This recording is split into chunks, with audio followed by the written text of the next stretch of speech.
What a beautiful day. What a beautiful day. Precursor to the video. So when I make these videos, I like to play devil's advocate. I like to never tell you what I really think. This topic is gooped enough that I should probably explain what I think. Guess what we're talking about? Wayfair cabinets. We're talking about, ooh, can't say that. You can't say that. We're talking about ... gate. Okay? What is it? Pipe gate? Piggy gate? No, it's another type of gate you can't mention. You can't mention this type of gate on social media. Okay? You just can't do it. You get blamed. Wayfair cabinets, are they shipping kids? Here's what I think. Okay? This is my hunch. I have not looked into this a bunch. I have not done the research type quality that you get on a Joe Rogan, that Joe Rogan does. I haven't looked into this in a Rogan type way. My hunch is that the Wayfair thing is noise to throw you off whatever they're gonna do to Ghislaine Maxwell, whatever they've already done to Ghislaine Maxwell, or whatever the fuck's going on with Ghislaine Maxwell. How did she even get arrested in the first place? Why wouldn't she have gone to a country that doesn't have extradition? Part of the technique, the master technique, is throwing out so much disinformation, overwhelming people with disinformation. I mean, this Wayfair thing is like just enough to get a normal person biting. Like, ooh, what's with these prices on these cabinets? Something's got to be going on here. Wayfair says that it's not a pricing glitch. They said that the prices were accurately marked. So my hunch, my suspicion is that it's being put out there. That's being put out there intentionally to distract from the Ghislaine Maxwell situation. That's my hunch. If you disagree, fine. I have not done enough research into this to care one way or the other about my opinion, not mine. It's just my hunch. So most of this video, I'm picking apart this article, and I think it's valuable either way, no matter what you think, because the way these articles are written it's so strange and it's so dishonest. And if you're not already woke to weasel words and paying attention to the way that people bend the truth and put these non-truths out there, it's a good video. It's a good 6-hour long video. So this is a follow focus, and this is like a couple $1,000. This is the wireless monitor. It's a couple $1,000. This is a $1,000 battery. Now we need to make this so that these two link together. This is a bar. The bar is adjustable like this. And this is a slider thing. So how do you make them fit? How do you get it to work together? So what we need is a bracket. Okay. Everything here is organized in bins. Everything's organized. Good to go. We got all these bins. This makes it easy. So we need a bracket now. This right here looks promising because the loop goes around the bar. But where do these go? Not in there. Not gonna fit. Not gonna fit. So what are we left with? This looks interesting. I'll tell you right now, as much as I want this piece to fit, I don't think this is what we need. Okay, this one. Now this is interesting because a bar goes through it, but as you can see, not it. This obviously has a hole for the bar, but once again, oh wait, does that actually work? Yes, sir.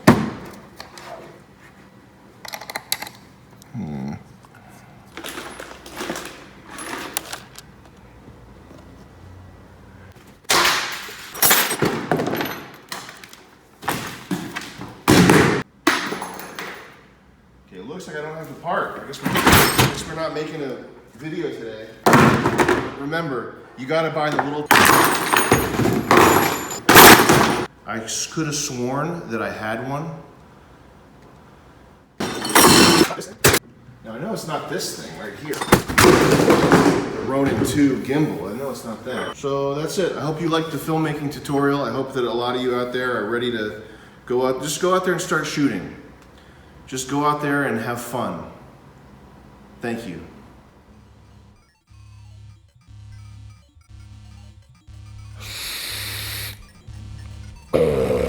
Pizzagate.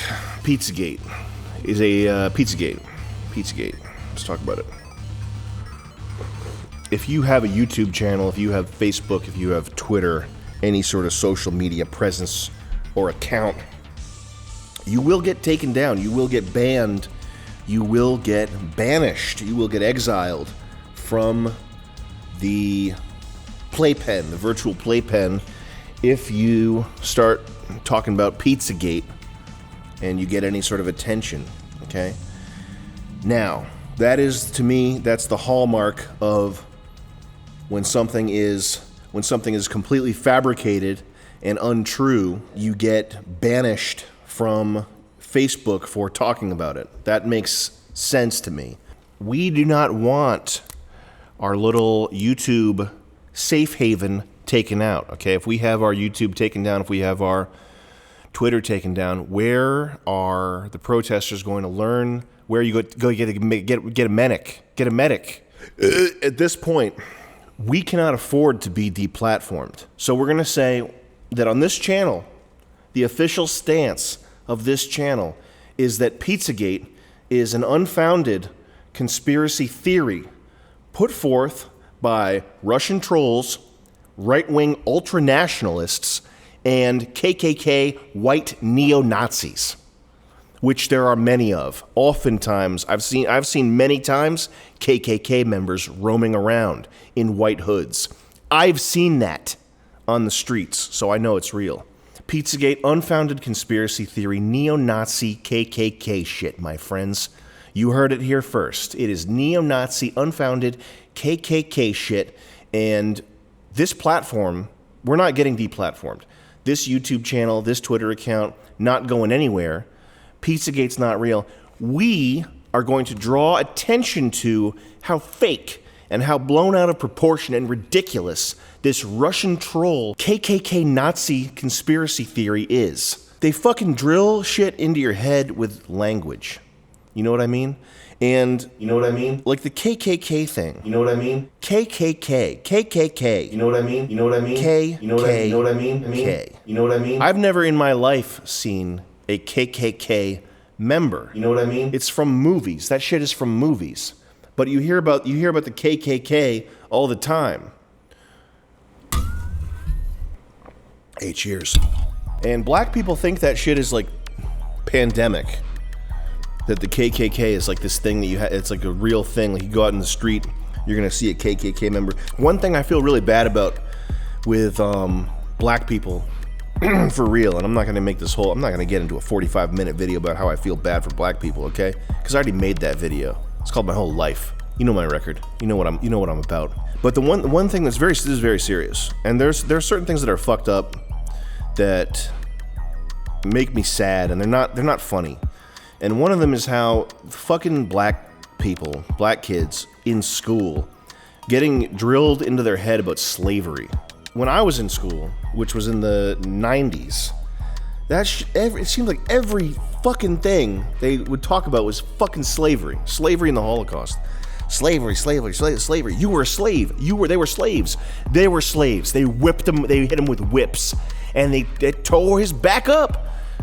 Teacher, white teacher. And that was the founding father of this nation. Slavery is not unique to black people. Slavery is a thing that is like, the entire history of humanity is linked with slavery. It's like a thing that everybody did.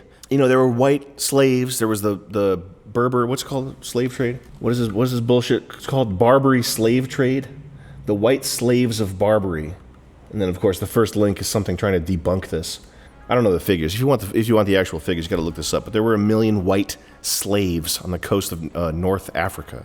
What race of people hasn't been a slave? The word slave comes from Slavic, which is like fucking. Look, man, we could talk about this all day. There's something specifically like evil about them drilling that into black kids' heads.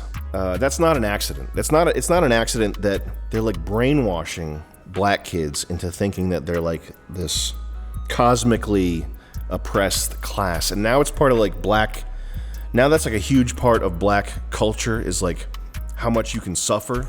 Like we were suffering, we suffered the whole thing. We suffered 100 years of this. And then when it was 100 years of pulling our toenails out. Like that's the thing they take pride in. They take pride in like, I remember one time Auntie, she used to hit me with the switch, and it was back then. Oh boy, and that was we suffered. Yeah, that's right, pops. That's right, pops. We've been suffering for 150 goddamn years, and there ain't gonna be no side of it. It's been 2,000 years. It's not really funny. It's like it's just the same mind control shit that they're doing everywhere. I mean, they're trying to fucking turn white guys into fucking women. Black people, you're up next. Hey, black trans lives matter. All the woke brothers, get ready for that.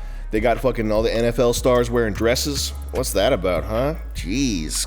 Here's a hint. It's not white people doing that. The sound of gum.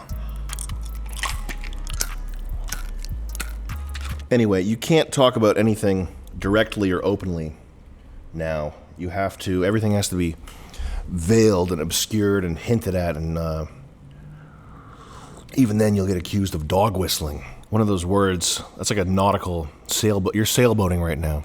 You're puffing the sails right now, friend. Back off on that. Reel in your jibs. Like, what is it? The journalists are such man. He's dog whistling pretty hard. Fuck you.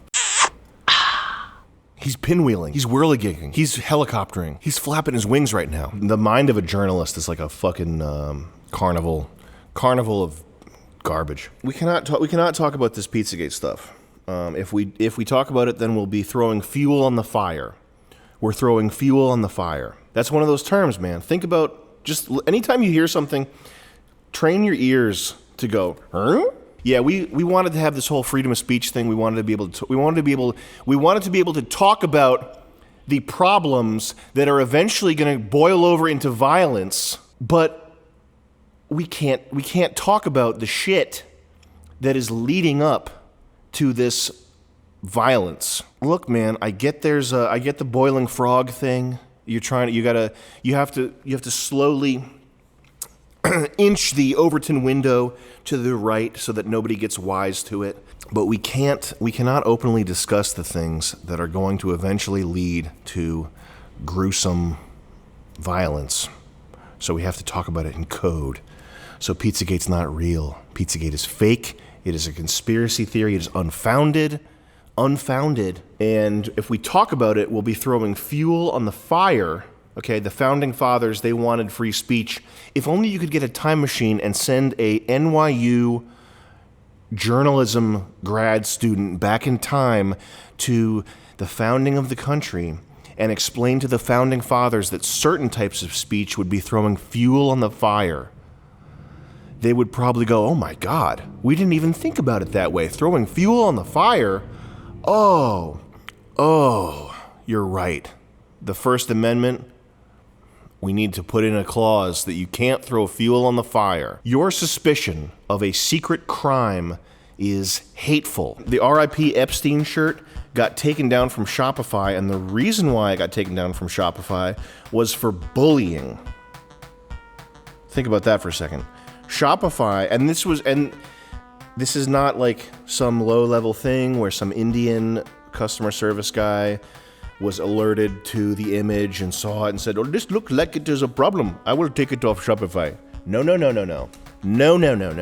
This was elevated several levels. We had almost $100,000 seized. We had the customer information was not released. We talked on the phone with Shopify people for hours. We were elevated up like, I'll get my supervisor. No, I'll get my supervisor. We finally got someone who did not have a supervisor, they didn't send us off to a supervisor. And they told us that it was taken down for bullying. The RIP Epstein shirt, for bullying a dead person. And the MDE, the old school MDE, web store, which ran on Shopify that I hadn't touched in years, hadn't logged into, was taken down. Account closed, banished. Can't log in, can't see customer information, can't refund people, can't anything. Nope. Okay? And someone who was associated with us, who had helped us sell shit, got their Shopify taken down. So this was not like Indian fucking, this looks like a violation of the terms of service, I must take it down. No. And now that I know that with that graphic we were throwing fuel on the fire and leading to a situation where potentially a white supremacist could have opened fire at a mass shooting event at an innocent pizza shop, a randomly selected pizza shop. There was no rhyme or reason to the selection of the pizza shop. They just don't like pizza. Now, I'm going to go out there and say, I don't want to because we're not getting this YouTube channel taken down. I deny Pizzagate's validity. I deny that it's real. I say that it is unfounded conspiracy theory. Here's the thing. The other people saying this sound so stupid. And the angle that they take, because you can't look at this mountain of shit. I haven't looked at it since 2016. There was so much, or 2017, or whenever the last time it was popping off, before it got completely wiped off, memory hold. There was a time between the end of that Pizzagate thing and the Jeffrey Epstein thing where Pizzagate was just over. At least that's what I saw. I wasn't on like 8chan or any of the 4chan or any of the websites wherever they're digging shit up. I wasn't actively looking for it. I was just checking my Twitter feed. There was a point where it went from peak Pizzagate info, new shit coming out every day, crazy shit coming out all the time, to between that point and between the Epstein point, it went dead silent on normie social media, which is where I stay. Accounts talking about it, banned. That shit happened quickly. That was very coordinated. That was impressively coordinated. That was suspiciously coordinated. You know what's weird is Twitter can't, if there's like some ISIS Twitter account, or if you're on YouTube and there's baby Elsa eating poop and chasing Joker and biting his penis and all this stuff, these things that should not be around, when they take them down, they'll eventually get off their ass and take them down if there's enough of an outcry. But it's never lightning fast. It's never coordinated like it was when they took down all the Pizzagate shit.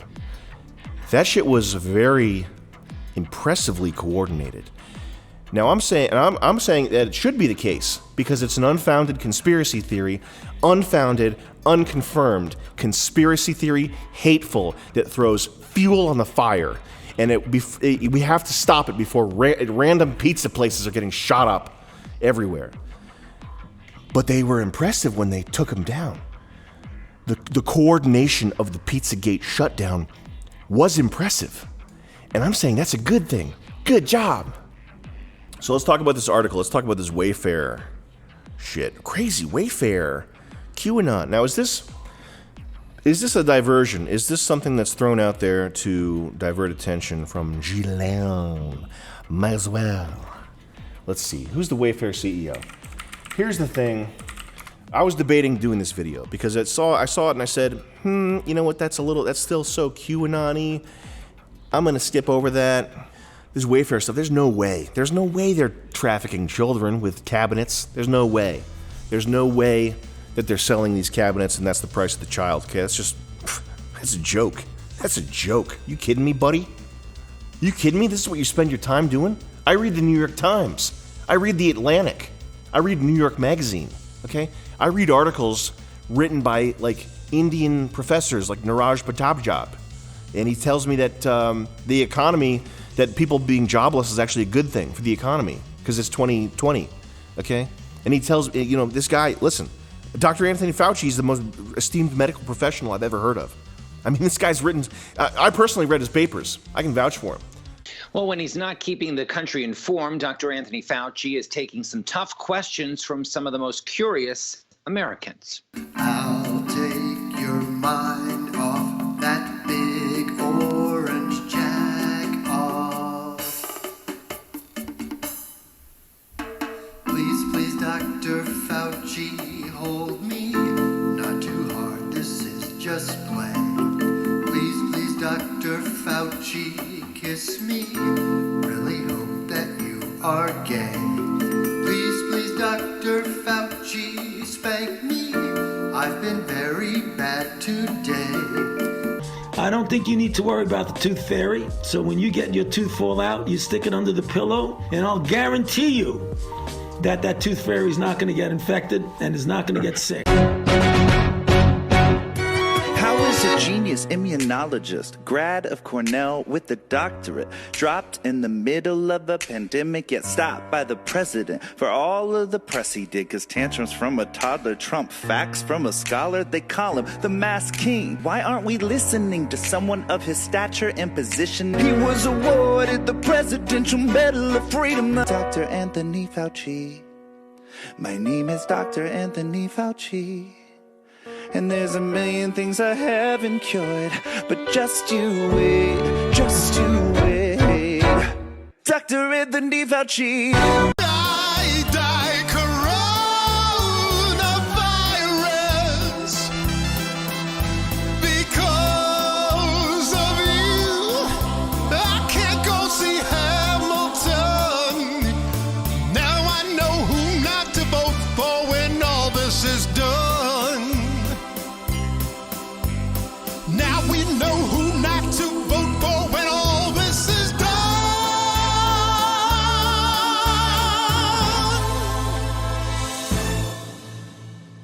This retarded ass idea that authority, that a position of authority means fucking anything. Retarded ass. Fluoride ass. You fucking you don't even drink tap water. You eat the whole fucking tube of toothpaste with your fucking retard ass. If you think a doctor knows shit, except for how to fucking fix a broken bone, except for how to set a cast, okay? How to put on a Band-Aid. That's what I'll trust a doctor to do. The last time I went to a doctor, I went for back pain, which I don't have anymore because I fixed it my fucking self. Now my back's so strong, I could eat a piece of human shit. Won't feel a thing. But the last time I was at a doctor, I went for back pain. Guy says to me, we can give you painkillers, and if those don't work, we'll get you surgery. That is all-star advice. I go into a place, I'm paying fucking $600 a month for health insurance. I'm paying hundreds of dollars for a fucking doctor's visit that I have to set up weeks in advance. I wait in line for an hour and a half. I use the little self-help kiosk. There's a lady at the desk picking her disgusting fingernails. She tells me, you gotta use the self-help kiosk. I use the self-help kiosk. I go in, and the thousands of dollars spent on health insurance, and the hours waiting, and the time setting it up, and the end result is you can have painkillers that'll jam you up forever, or we can get you surgery so that you can't ever move properly again, so that you'll have pain forever, and you'll probably need the painkillers. So I just wasted a bunch of your time and money, and my offer is I can fuck you up. And then the guy sticks his hand in my waistband of my underwear. Real story. 50-year-old Jewish guy starts to stick it, try to get my balls. I said, well, what are you doing? He said, oh, that's optional. That's optional. He didn't explain what it was. I wasn't assertive enough to be like, what are you talking about? It's optional. What are you doing? I was in my 20s. I was like, I wasn't assertive. I still trusted I still thought maybe a doctor would know what he's talking about. What you don't know is that they've read the studies. They've gone on LexisNexis and they pay for an account, and they've looked at the studies and research and field work that Dr. Anthony Fauci has done, and they verified it with their scientific eyes. They've used their science eyes to verify that the science is accurate. So they know, okay? Thanks. They didn't just see his name on the lower third of TV and hear someone say, you should trust him. This is literally cigarette ad type shit. Like cigarette ads, this is like a thing for whatever reason, but back in the 90s, when I was growing up, cigarette advertising was like very fertile ground for comedy, and all the Onion type people, everybody who was funny would make jokes about how, I'm a doctor, you should take this cigarette. We recommend Marlboro brand. These are the best cigarettes. The shit happening right now is the same tier of brainlessness. Like, people believing anything, it's just the same as believing what cigarette companies say. This cigarette contributes to a healthy respiratory system. The people watching TV right now buying hook, line, and sinker everything that's being said. It's the same thing. It's the same thing as me watching a fucking Lucky Strike, reading a Lucky Strike ad in a magazine or something and being like, oh, this looks like, well, this was a good choice for me. I think I'll go with Lucky Strike man. I'm a Lucky Strike man. I'm an Anthony Fauci man. I'm a Dr. Fauci man. I'll go with that Anthony Fauci. He looks like he knows what he's talking about. I trust him because I've read the science. Because I know the science. As a matter of fact, human life doesn't begin until the baby is born. So if you stick a knife up a woman's pussy and rip the fetus out, you know what? That's not taking a human life. As a matter of fact, if a woman is pregnant and you shove a double-barreled shotgun up her uterus and pull the trigger and blow the fetus into smithereens and she survives, you didn't commit murder, my friend, because that's not a life. No, sirree, that is not a life.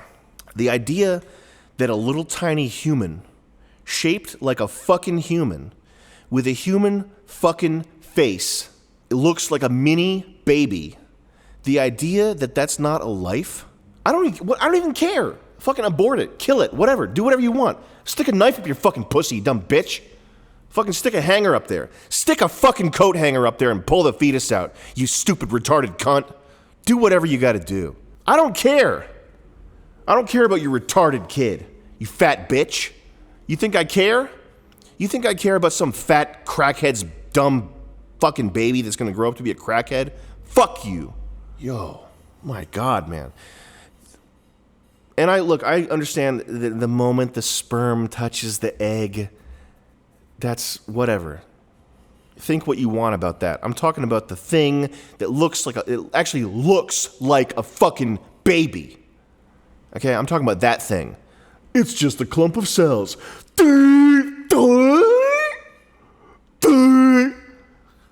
How are these people walking around? How do they walk around without sticking their fingers in an electrical socket? Or walking into traffic, putting their head under a truck tire? Oh, man.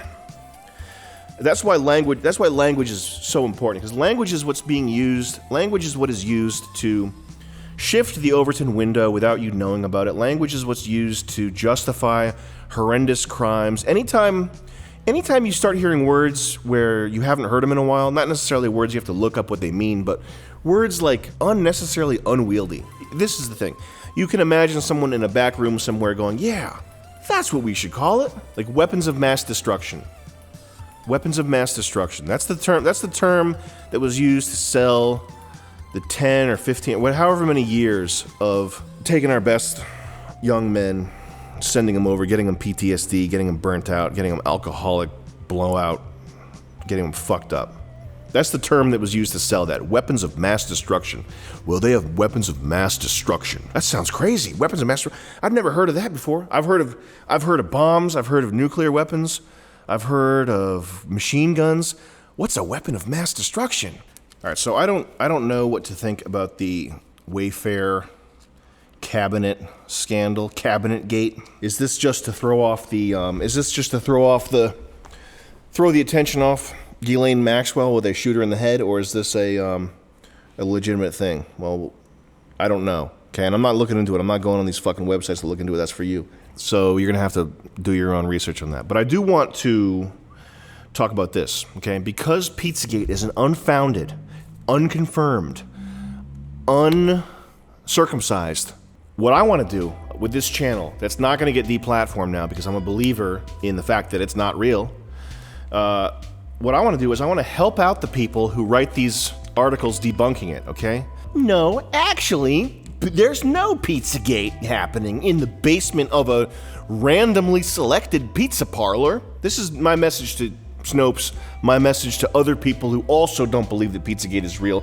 When you're writing these fucked up articles, it sounds like you're lying. Okay, so I have to help you now. Okay, so regular hydewars audience, don't watch this part. This video right now is strictly for people who want to debunk Pizzagate. Okay, we're debunking it. I'm going to help you piece together your arguments so you don't sound retarded, so you don't sound like you're lying. Okay.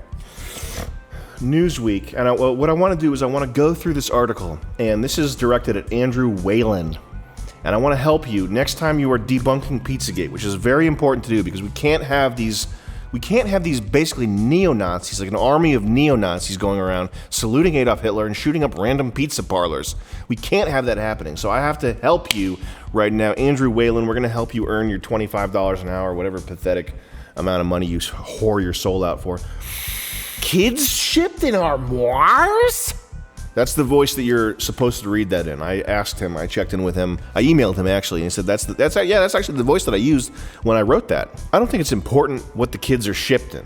Right off the bat, we're starting with an untruth. Almost every other word, all the highlighted stuff in this article. I went through and I just highlighted every little linguistic maneuver, every little weasel. Yeah. Oh, I'm going to trick the reader. I'm going to say something differently than if I was saying it honestly. I'll show you. They're taking the truth and altering the word and making it mean something completely differently while covering their ass. Here's the truth. I think I'll pick one. I'll pick one little word and make it do that. You fucking retard. That's what you live for? That's the size of your life? That's the greatest thing you can think of. Pulling off the ultimate heist. Take the truth, change one word, make it mean something different. Right off the bat, he's strawmanning. He's changing it. The argument, the idea, the suspicion is that the listings for armoires are listings for human trafficking. It's somehow that's how you pay for the human trafficking. That's what the suspicion is. It's not even an allegation. It's just some Reddit user seeing this price glitch, noticing that the names of the armoires match the names of kidnapped children, and saying, "What's up with this?" So there's no like definitive statement, like they're shipping them in armoires. So the first thing in the article, kids shipped in armoires, is a straw man meant to make it look ridiculous. You're shipping children in armoires? What, you're telling me that these Wayfair cabinets are overpriced and they have the names of child trafficking victims? Oh, so you think that I can just go on with my credit card and order one of these cabinets and a kid will show up outside my door in an Uber? Okay. That's ridiculous. Just say people suspect something up with these armoire prices, these cabinet prices. It's not even armoires. Why would he say armoire? God damn, man, what a weasel. It's cabinets, it's not armoires. So he threw the word armoires in there to make it spicier, to make it more like steampunk, more interesting, more of a flourish, more ridiculous. So you think they're raping kids wearing top hats? Yeah, right. The person who started the Wayfair conspiracy speaks. The person who started the Wayfair conspiracy speaks. Okay, so started the conspiracy. This implies that it's a person, an actor out there sitting at a computer, acting, fabricating something from whole cloth, making some inventing some story. Like I'm sitting here writing Star Wars, the 12th part sequel. I am starting this. I'm starting Star Wars 12. I'm starting this conspiracy. No, That's not what happened. Someone noticed some weird prices and made a post asking what's good with this. That's not starting a conspiracy. That's noticing something online, And right off the bat, jumping into using the word conspiracy, which I'll use that liberally because it's an easy way to talk about it. Maybe I shouldn't use it. But that word has negative connotation. And, this guy would never talk about, if they were talking about something with Trump, with Russian bots, some bullshit about Donald Trump retweeted an account with 50 bot followers. That shit they were trying to make happen for years and still are trying to make happen. The Russian bots. Trump got elected based on Russian bots. Like, if this was writing about that, he would not say conspiracy. At no point would he talk about the Russian bot conspiracy, unless it was used in a way to malign Trump. If he was talking about the idea that Russian bots are the reason why Trump got elected, there was no way in hell he would call that a conspiracy. He'd probably call that a fucking fact. A new conspiracy theory surrounding products advertised by the home goods and furniture seller Wayfair now joins previous unsubstantiated allegations like Pizzagate regarding worldwide pedophilic sex trafficking among the economic elite. So again, we got conspiracy theory. It's a KKK conspiracy theory. You hear that echoing in your head, even though he doesn't say it, because conspiracy theories, those are white supremacist inventions. Now joins. What's up with now joins? Right here, Wayfair, now joins. The Wayfair conspiracy theory now joins previous unsubstantiated allegations. So I'm already at ease when I read this. I'm already much more peaceful, much more at rest, because it's good to know the new thing that I don't even have to worry about whether this is real, because it's already in the dust bin of history. It's already in the past because it has now joined the previous, okay? And it's now joining unsubstantiated. So I know right off the bat that I can be calm. I don't have to worry about this. Whatever this article is about, it's something in the past and it's unsubstantiated. Wayfair now joins. So in your head, I want you to imagine two things. I want you to imagine Wayfair cabinets, fishy. What's up with this? What's going on? Why are they priced so high? Why do they have names of kidnapping victims? Huh? And then I want you to imagine something that's a previous unsubstantiated allegation. Sounds pretty flimsy already, right? A previous unsubstantiated allegation. That sounds like something I don't even want to waste my time with. The fishy thing is now joining that. It's joining it. It's now joining it. So you don't worry about it. It's done. It's joined. I can't do anything about it now. It's been joined. Previously, it's already there. It's in the pile of unsubstantiated allegations. And then the word unsubstantiated. And I love this. Can you fucking imagine if Pizzagate were substantiated? It would be a worldwide crisis like you've never imagined. There would be fucking bombs going off. There would be states at war with each other. If Pizzagate were substantiated, this guy would be in a bunker somewhere, or looking for a bunker, sucking dick for gasoline. Andrew Whalen, that's what you would be doing if Pizzagate were substantiated. You'd be sucking dick to stay in someone's bomb shelter. Unsubstantiated allegations like Pizzagate, as if Pizzagate's one allegation. I remember Pizzagate. That was that one unsubstantiated allegation. All right, next paragraph here. The Wayfair conspiracy theory that became a social media sensation. Okay, so the Wayfair conspiracy theory, we're dropping that again. The conspiracy theory. That's one thing I do when I'm writing something, when I'm writing like Jaihu or for How to Bomb, is I'll do a pass through and see what I've repeated, because that's makes you seem like a 9-year-old when you say something twice. The man went up the stairs, and then coming up the stairs, like saying something twice. So I thought the music was good, and then I listened to it. It was good. It sounded good. This guy's got 2 paragraphs where the 3rd and 4th words are conspiracy theory. A conspiracy theory, the Wayfair conspiracy theory, like he didn't even proofread this. But that's probably, he probably did proofread this. That's simple repetition for people with double-digit IQ. Became a social media sensation on Friday, began with a post to the conspiracy subreddit, which promotes user-submitted conspiracy theories. So this is as opposed to groundbreaking journalism. These are user-submitted, okay? This is important to reiterate here. This is user-submitted, okay? This is not a doctor. This is not a Harvard-educated doctor. This is not an MIT top guy, top scientist, top climate scientist. This is a schlub, a schlemiel, okay? This is a gooblum, okay? You read the Torah, you read the Talmud, you learn about how there's the skublini, the kazuz, and the sgublum. And the kabzooms, they are the ruling class. They are ordained by God. They are chosen.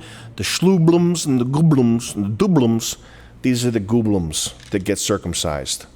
And why am I getting gum? You want to hear me chewing gum? Probably should I said circumcised. I was thinking about it. These people are so high on themselves. Their opinion for you is right there. It's self-evident. It's right there in user submitted. Do you have a PhD? Are you a lawyer? Have you gone to a communist academy? Have you dedicated 10 years of your life to the communist brainwashing farm? No. You're a user. You're a user. And anything you submit is user submitted. You work. You have a family. What are you, a maintenance worker? You a plumber? You work with your hands? You know a trade? Big fuck you, because you're a user. Opposed to all the amazing, groundbreaking journalism that has brought light to the Jeffrey Epstein situation. The Jeffrey Epstein situation that everybody knew about for 20 years.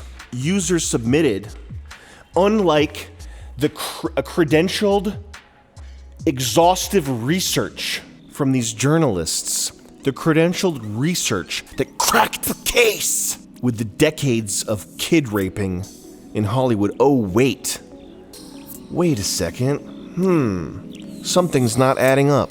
User submitted. That's you. You are not authorized to investigate.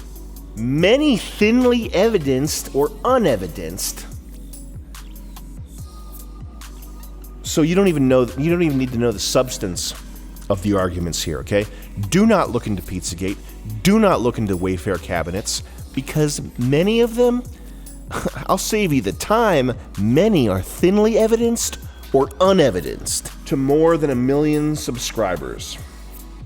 So it's to more than 1 million subscribers. So this is dangerous. This is a wildfire. This is a clear example of freedom of speech becoming fuel on the fire. This is a clear example of freedom of speech going out of hand when you have more than 1 million people believing it.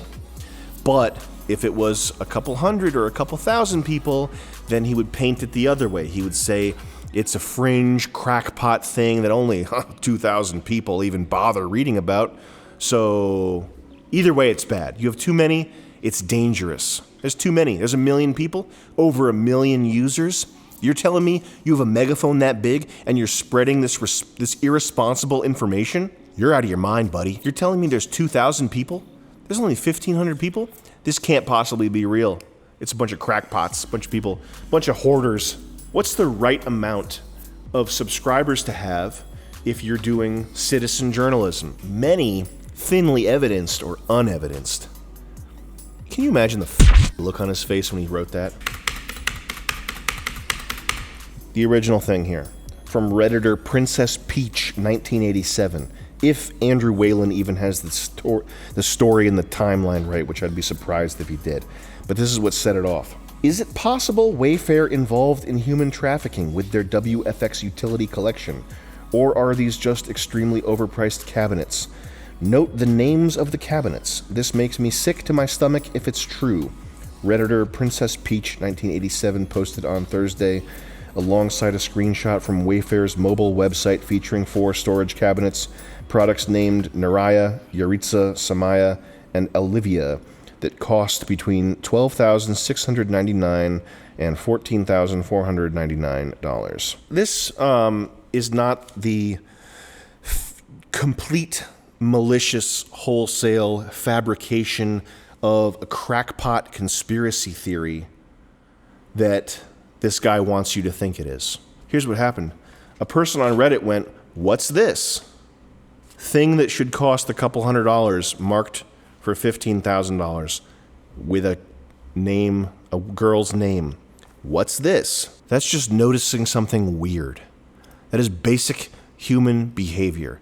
Don't let these people convince you that the basic human behavior, these fucking assholes, they'll pull out pattern recognition. Our primitive human brains are made to recognize patterns. When you notice that 1 + 2 = 3, your brain is just telling you something that's from the Stone Age. This is from the cavemen days.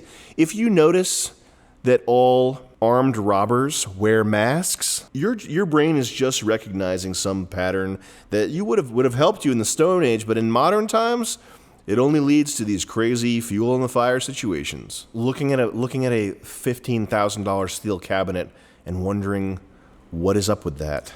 Newsweek reached out to Wayfair regarding the human trafficking conspiracy theories, including a request for an explanation of the high-priced items. The company provided this statement in response. There is, of course, no truth to these claims. So that's what I say when I'm lying, just so you know, if you ever want to catch me in a lie. If I say, of course, if I type out comma, of course, comma, I'm lying. That's me, though. That's not Wayfair. Wayfair does not operate like that. There is no truth to these claims. The products in question are industrial-grade cabinets that are accurately priced. Now, everybody else anyone who believes in this Pizzagate crap, turn this off right now, okay? Anybody who's watching hydewars for fun of it, turn this off. This is directed strictly at Wayfair and Andrew Whalen, who I know are watching, because I'm giving you advice, because I'm trying to help you debunk these racists. The products in question are industrial-grade cabinets that are accurately priced.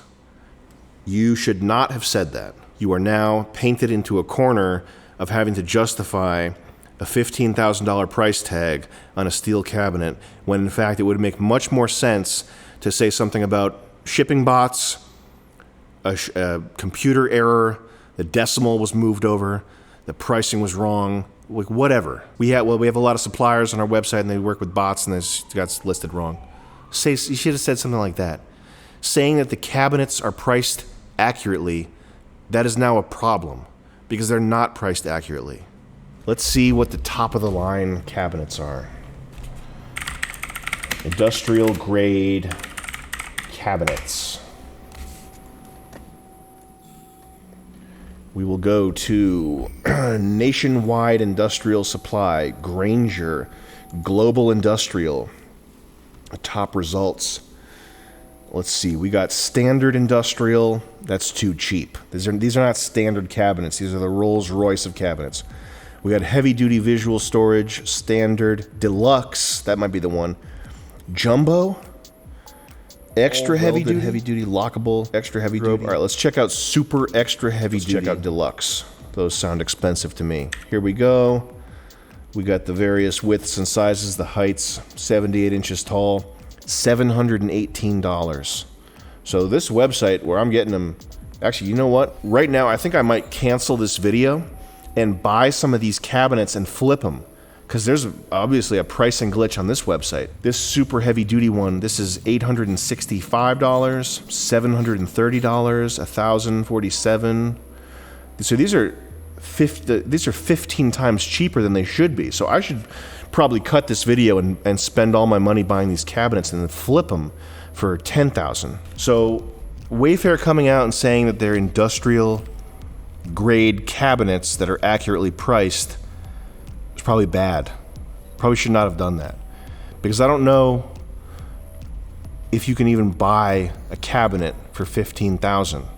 And I would have been willing to accept that it was a bot, glitch, shipping error, website error, stating to the news, coming out saying that these are accurately priced, that is now a problem because they are not accurately priced. Recognizing that the photos and descriptions provided by the supplier did not adequately explain the high price. But so Wayfair is contacted. Okay, I see what's happening here. So Newsweek contacted Wayfair and said, hey, are you selling children? No. The problem was that the photos and descriptions didn't explain the price. So Wayfair right now is saying, actually, you know what? We are glad that this conspiracy was invented out of thin air. Now we've been alerted to the fact that our premium grade, diamond level, ultra class, super heavy duty, platinum coated storage cabinets that are accurately priced don't have good enough photos and descriptions. Thank you. So don't worry about it, Reddit. Once you see the new photos, once you get a load of how these cabinets look under the perfect lighting, all your worries are gonna go bye-bye, because you're gonna be financing a cabinet. We have temporarily removed the products. Why? There's nothing wrong with them. Just update the photos and descriptions. What if some industrial grade person needs to buy one in the meantime and knows there's no harm in leaving the post up? Why take it down? These are money makers. These are big money. These are big ticket items. These are the Mac Daddy $15,000 cabinets. You cannot afford to have these off the website for one day. What I'm wondering is when they're going to be reposted.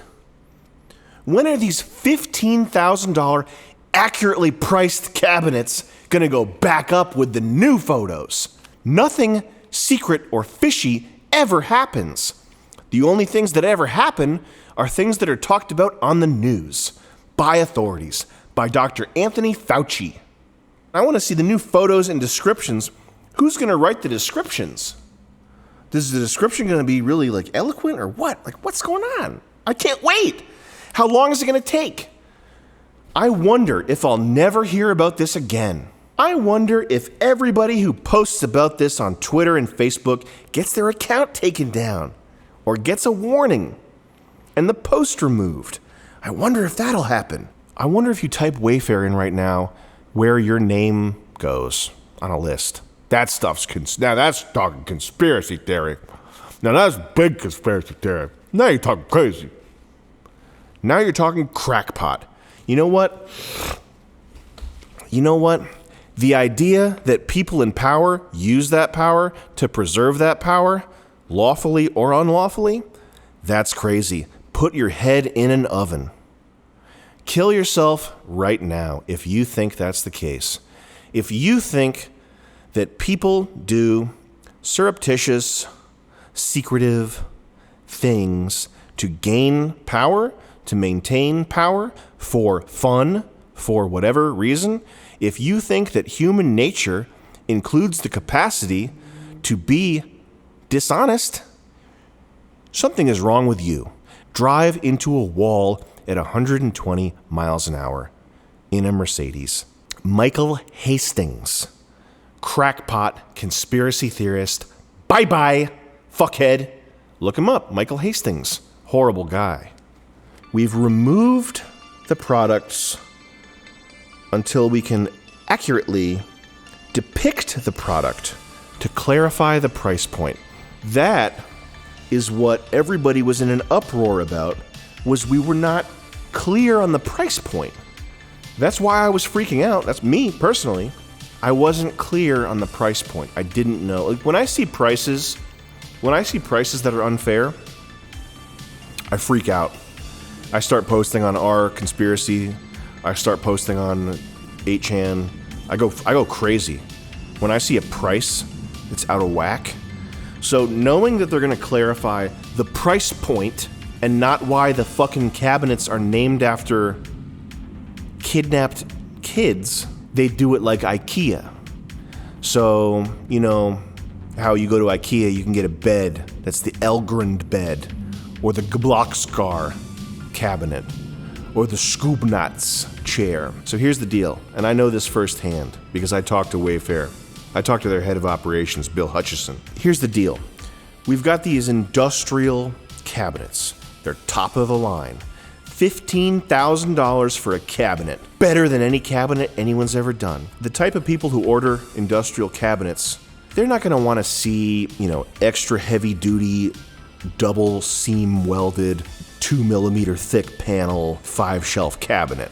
That's boring to them. Someone who runs a shipping warehouse or a machine shop or something where they're gonna need one of these cabinets, they want an accurate product description that says, oh, that's the Nariah cabinet. I work with my hands are covered in mineral oil, grease, aluminum shavings, I can't buckle my pants, I'm a factory worker, so when I'm thinking product that I want to buy, I'm thinking Samiya, Nariah, Taniqua. Thanks to Wayfair PR, we know that this is not a glitch, this is intentional, they just didn't have good enough photos and descriptions.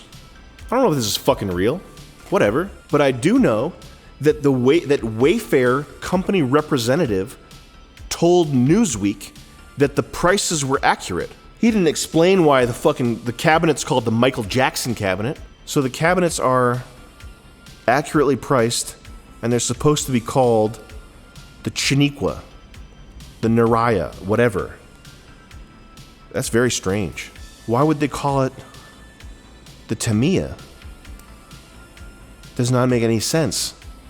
The marketing people, they're not retarded. The bigwigs, the product designers, the marketing scum, the $65,000 a year retard marketing scum, they're sitting there, they're saying, okay, so we got these top of the line cabinets. We want our customers to be able to find them. SEO is everything. This is a web store, this is a web company. SEO is the most important thing to our business. If we don't have good SEO, we'll go under immediately. We don't accidentally call shit the wrong name here. If you do, you get fired. It at least gets mentioned if someone asks about it. If I ran a web store and someone fucked up SEO on a product, they'd be fired. Now, in fairness, they do have an IKEA-style naming structure where they name shit with names, but still. The fuck is this product? What the fuck is this? Continuing on. The conspiracy theory. The conspiracy theory has been elaborated on other social media platforms, particularly Twitter, expanding on the original post and its assertion that very expensive or overpriced cabinets with human names is in itself evidence of human trafficking conducted more or less in the open, with Wayfair offering humans for sale under the guise of selling cabinet. One paragraph! Sentence! Bitch! That's what he says after he writes that. He goes, yeah, that's what I'm talking about. Yeah! Yeah, now that's what I'm talking about. One paragraph sentence, bitch! Woo! He's getting horny. This guy's getting horny for his punishing run-on sentences. Oh, and he starts off, just so you know, we're starting this one off. I just want to reiterate how he starts off. The conspiracy theory! In case you didn't understand that this is not to be given credibility. Expanding on the original post and its assertion that very expensive or overpriced cabinets with human names is in itself evidence, with Wayfair offering humans for sale under the guise of selling cabinetry. It's all little things. It's all little murders. Death by 1,000 cuts. That is how the linguistic shit is done. There's no magic where you can tell a bald-faced lie and make someone believe it. You have to slowly chisel away Chinese water torture slowly break people down until they have Stockholm syndrome, until they're so tired of hearing you say conspiracy theory, that conspiracy theory, until it has a rhythm to it, till the word has like a shape to it in your mind, and you think to yourself, oh, I've heard this before. All that QAnon bullshit, all that Alex Jones bullshit, the reptiles, fuck this. Under the guise of selling cabinetry. The end of this paragraph. Under the guise of selling cabinetry. Why is this? What's important about this? It's dismissive. It's this hallmark of journalists, people in New York, urbanites. I'm not going to say this dismissive cleverness. Cleverness is, you don't want to be clever. Cleverness is a female trait, a feminine trait. Cleverness is a weapon used by the physically weak. The point of cleverness is to make it so that a weaker beta can strip down an alpha and give himself a chance to propagate his genes. That's where cleverness comes in. Cleverness is entirely a mechanism for propagating beta genes. If you find yourself being clever all the time, fucking stop. Cleverness, there's nothing good about cleverness. It is for you. So this last line, this is like something from Family Guy. This is like a Family Guy punchline. Did you hear? They were doing it under the guise of selling cabinetry. This is straight up stand-up comedy. Now it doesn't sound like there's anything here.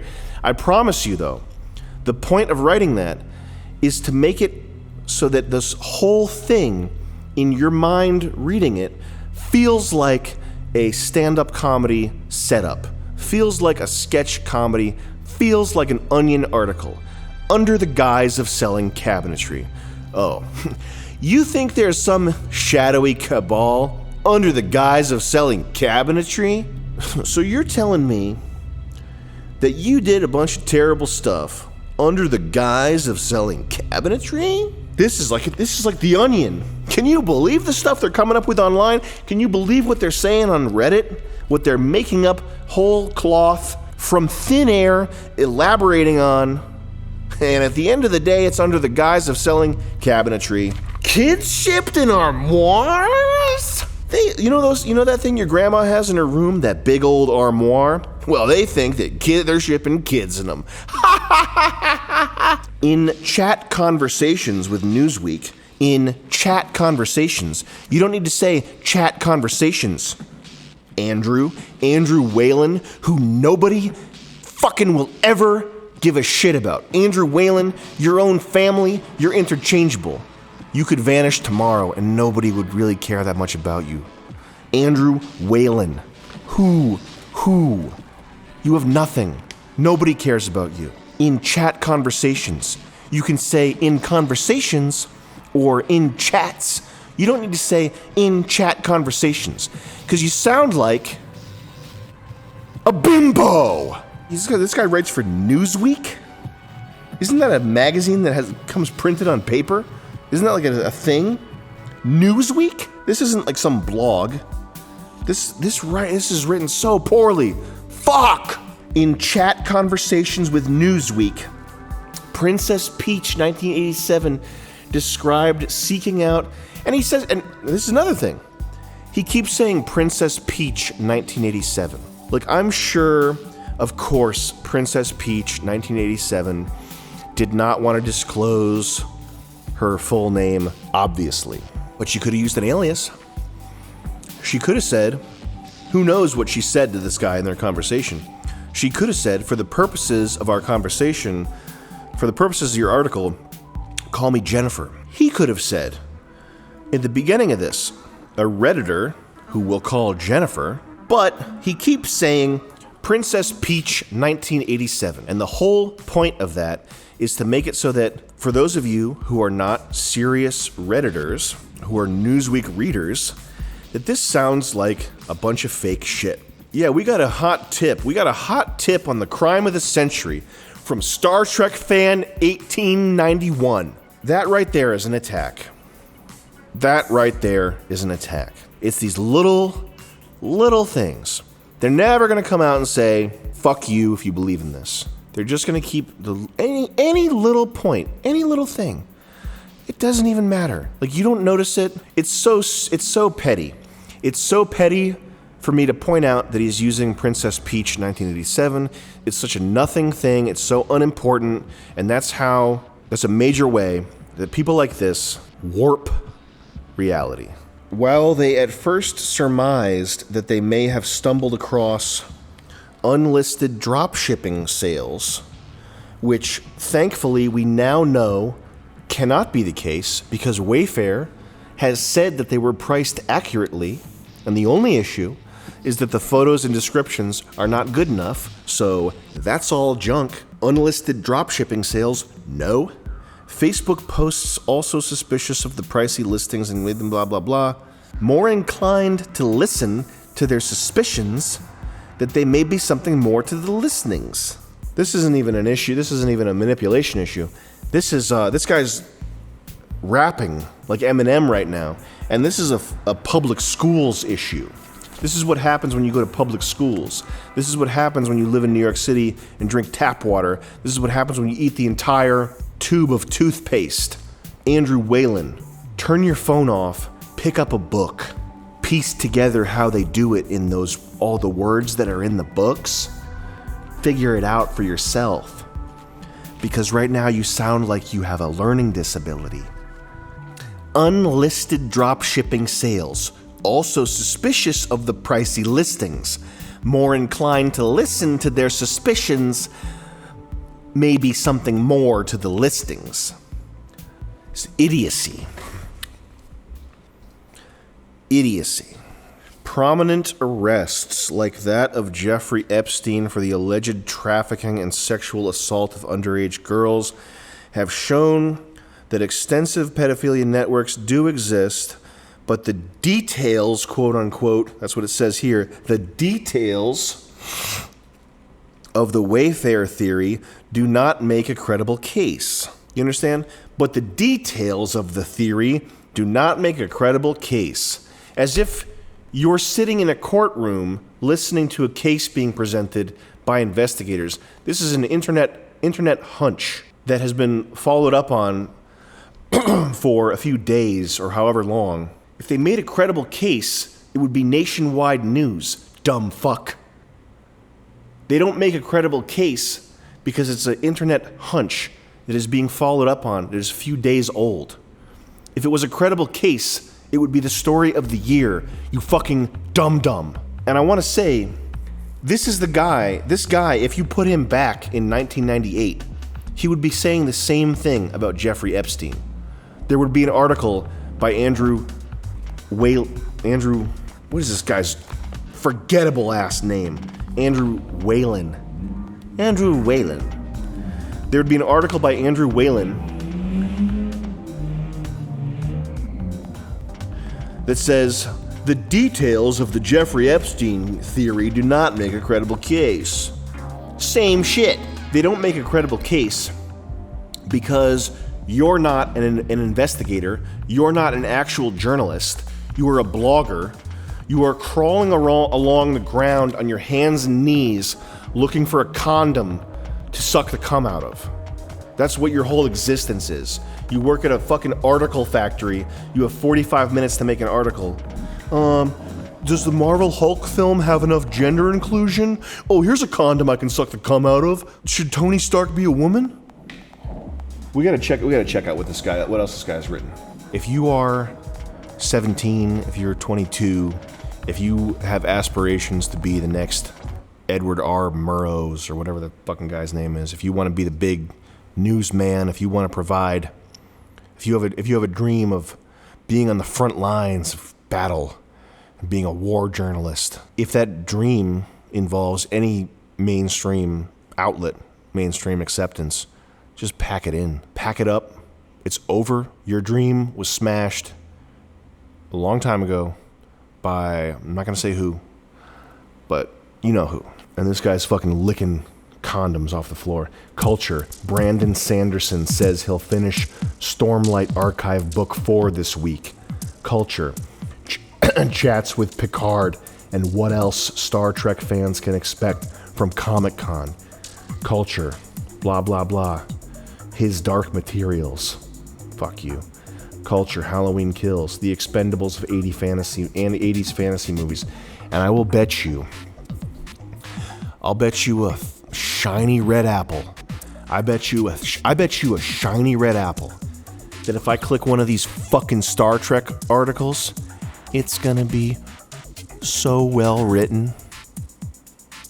It's gonna make sense to me. They're not gonna be run-on sentences, because when this guy's thinking about Jean-Luc Picard, revamp. Now that's reality. You know what's fucked up? I feel like the Pizzagate shit, or anything racial, anything you want to try to convince people of, if you hit them with, well, the thing about these police brutality is that a lot of the time when people try to resist the Avengers have to use their superpowers to arrest them. I bet that would unlock a lot of minds. I bet there's a depressingly large chunk of people that you could win over if you shaped a good argument that way. It's like in issue number 276 when the Green Goblin tried to use Tony Stark's electro gun on him. It's like when they used the cop's taser on him. It's the same thing. He had to kill him. Probably eating baked beans right now. That person. Probably eating a hot dog with baked beans on it right now. Not that I wouldn't go for that myself. Subsequent elaborations on the theory: a $5,000 fireproof filing cabinet, which makes more sense. That's more realistic. The codename Walnut Sauce, which sounds strange and flimsy. Supporters of the theory have urged skeptics to use a Russian search engine. Skews lead to a specific child, but the numbers return the exact same results, blah, blah, blah. And the Wayfair sells furniture to Texas detention facility. So now we're going to overload you with a full page of boring minutia and things that are of varying degrees of credibility, things that sound flimsier and flimsier. We're going to go in depth. We're going to go to the hilt. We're going to go balls deep. We're going 9 inches in on the shit that is flimsy, okay? So all the scary stuff, all the stuff that seems probably real, we're going to dismiss that with one hand wave. We're going to say the discredited Pizzagate allegations. But now that we're talking about shit that is harder to believe, now that we're talking about stuff that is going to scare normies off because of how far-fetched it seems, Russian skew numbers? You kidding me? Now we're gonna go full on, full page, deep info. We're going deep info on the crackpot shit. You know what's fucked up? The Iraq and Afghanistan, these wars that have cost so much. One thing that's a good takeaway from libertarianism, there's a lot of, man, if you say that there are things that you like about libertarianism or libertarian economic theory or Austrian economics, you can pick and choose different things. You don't have to be full on. You can say that there's a emergent property to the pricing system that leads to things generally seeking equilibrium in a way that's better much better than a centrally planned economy. You can say that without saying that we should have competing private security forces and that we should be on an island where everything is legal, okay? One thing that's a good takeaway from libertarianism is the idea of the seen versus the unseen. Specifically when it comes to pricing. This has to do with, this is the reason why humans are so bad at setting prices, is because humans don't anticipate the secondary and tertiary and ripple effects that happen when you change the price. When you force it, when you make it so that in a heat wave it is illegal to charge a certain amount of money for air conditioners and you call it price gouging, what that means is you're no longer making a situation that lends itself to the people who need the air conditioners the most getting them by showing how much they need it with money. You're making it so it's first come, first serve. So the little old lady that's going to die of a heat stroke, who cannot race down to Home Depot and fight her way through a line for an air conditioner, she's not going to get it. It's going to be the guy that gets there first. Seen versus unseen. Just look it up. I don't want to get into it. Seen versus unseen. So, the thing that's fucked up, that always struck me as fucked up, because I used to watch The Daily Show a lot. I used to like Craig Kilborn, I think was the original host of The Daily Show. I used to think Jon Stewart was very funny. But I always didn't like it when Jon Stewart would make fun of George Bush. That was a big thing in the late 90s or early 2000s or whatever. Whenever George Bush was president, who cares, whatever. Jon Stewart would always make fun of George Bush.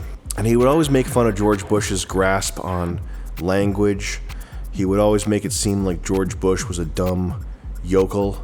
He answers questions the way like an 8-year-old does when they didn't read the book. Oh yeah. You know what I mean? Where they get like it's that crazy Treasure Island is a book about an island. You know, he just describes facts. I remember they asked him about Dennis Hastert and the Foley situation, and should Dennis Hastert resign? And he says, Dennis Hastert is the Speaker of the House. Known him 10 years. He's a father. He's a coach. He has an epidermis, covers his whole body. He's a mammal.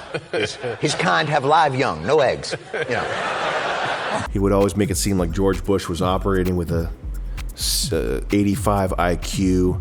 He looked like a monkey. He had big ears that stuck out. Yes, we can. You were not elected.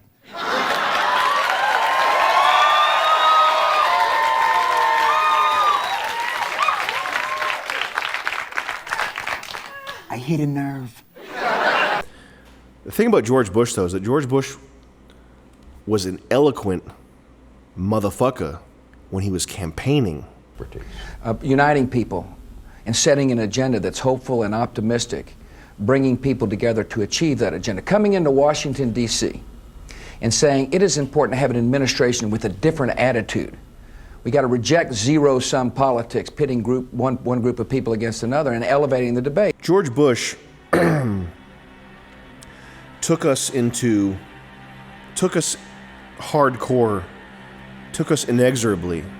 into the Middle East. There was the Gulf War, which was a shorter conflict, which I'm sure was bad, where we took out Saddam Hussein. I don't know enough about history. I don't care.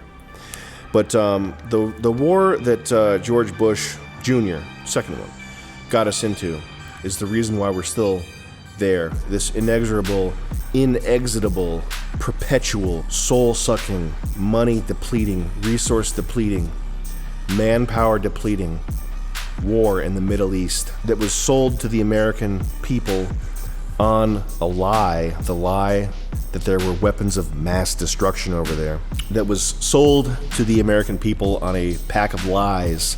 And the best thing, the hardest hitting thing that Jon Stewart could do was make fun of this guy's intelligence and make fun of how he looks like a monkey and how he can't read. Look up George Bush Jr. at the debates before he was president and tell me that's an unintelligent person. I don't think so. Yes, he's from Texas. Yes, he's benefits from nepotism. He's not a genius, whatever, but he's not retarded. Maybe I'm missing something here. I mean, we're gonna have kind of a nation-building corps from America? Absolutely not. Our military is meant to fight and win war. That's what it's meant to do. And when it gets overextended, morale drops. But I'm going to be judicious as to how to use the military. It needs to be in our vital interest, the mission needs to be clear, and the exit strategy obvious. As the wealth of this country was being destroyed to support the military-industrial complex, to support Israel, while the Middle East was thrown into chaos, people are being genetically destroyed by depleted uranium, and just the most horrifying things you could think of happening. Fucking Jon Stewart is making fun of the guys who can't read. And that's the hardest he can hit him with. George, Bush has been a gift to you. Who knows? A gift. And to all of us. And to, well, maybe less, not to the world, but to the Daily Show. You still have the receipt, right? And he's sadly leaving office in January. You know, Trump calls Biden Sleepy Joe, so I've been trying to figure out like what we could. He's not draining the swamp. He is the swamp. He's Donald Swamp. Old Swampy Don. What do you think? Swampy I like it. Don. Swamp ass. Swamp, old Swampy Don. Let's trend it. Done. Hashtag done. I don't know if that's a thing. It's going to happen. You're a beautiful man. Swamp, old Swampy Don. Let's trend it. Oh, how'd we get on this? I don't know. Doesn't matter.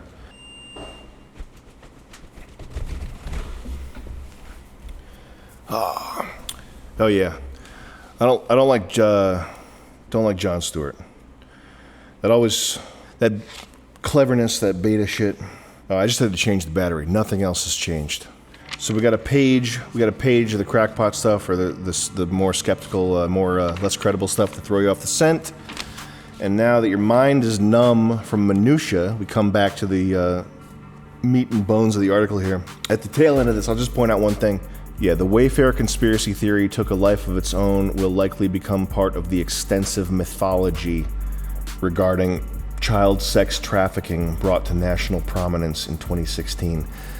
The extensive mythology. So first of all, the implication is that even the Jeffrey Epstein stuff, even whatever is real, is part of an extensive mythology.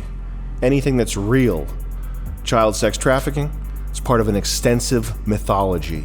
And this ties back to the thing I said about Star Trek. If this were an actual mythology, this guy would probably be a lot more apt to pay attention to it properly. If it was an actual mythology, if this had a vibranium shield, if this had the Incredible Hulk, if this had adamantium claws, I guarantee you old Andrew Whalen. This guy's parents probably forget his fucking name too. Fucking loser. Let me look this guy up real quick.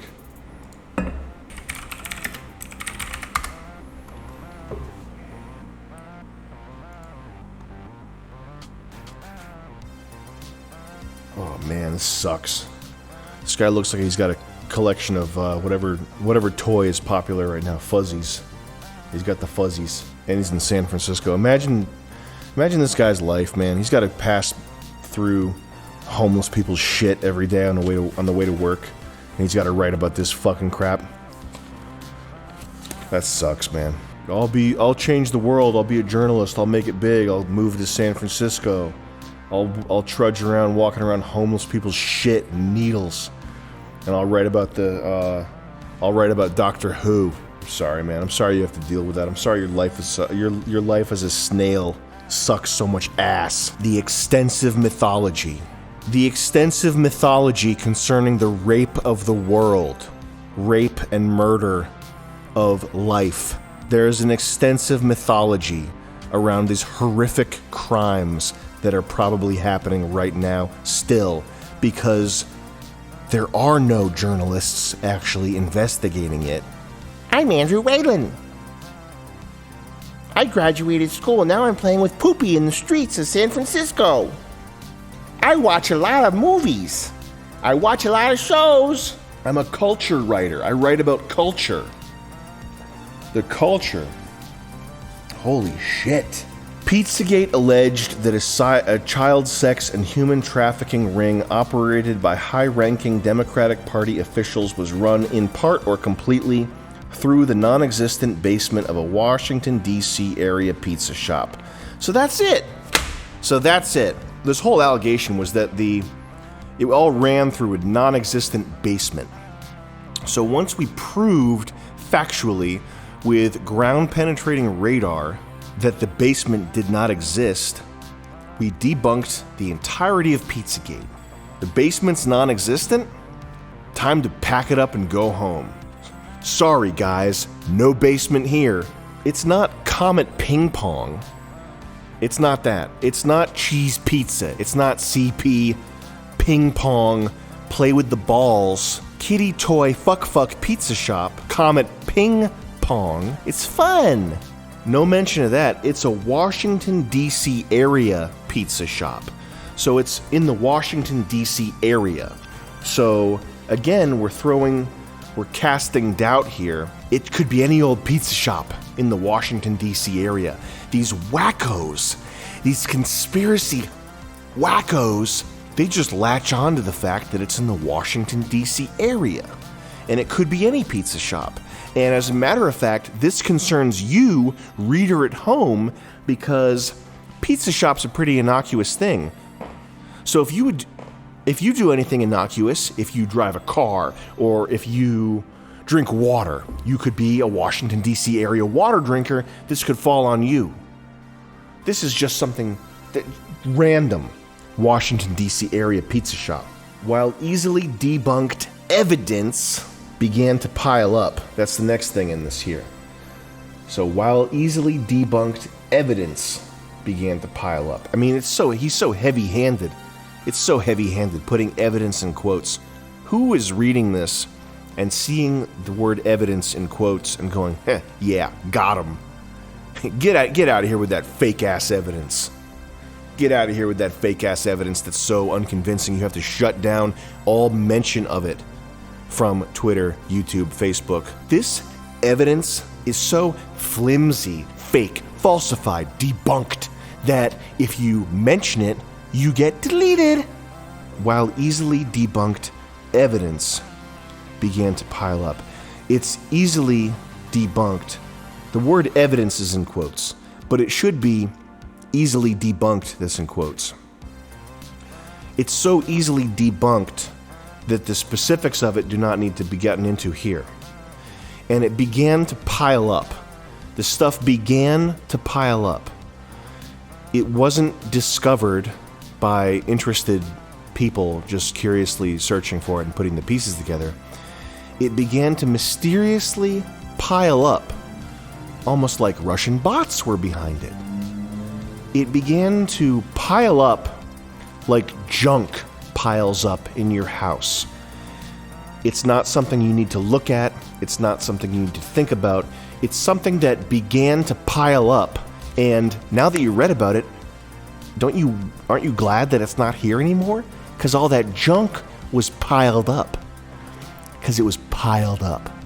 Newsweek previously documented how transgressive public art, including footage from concerts, was falsely recontextualized as satanic rituals. It's transgressive public art. So this is like a public service. This is something you should want. You do not want to be stuck in the ways of the past. It's good. Anything weird is easily explainable.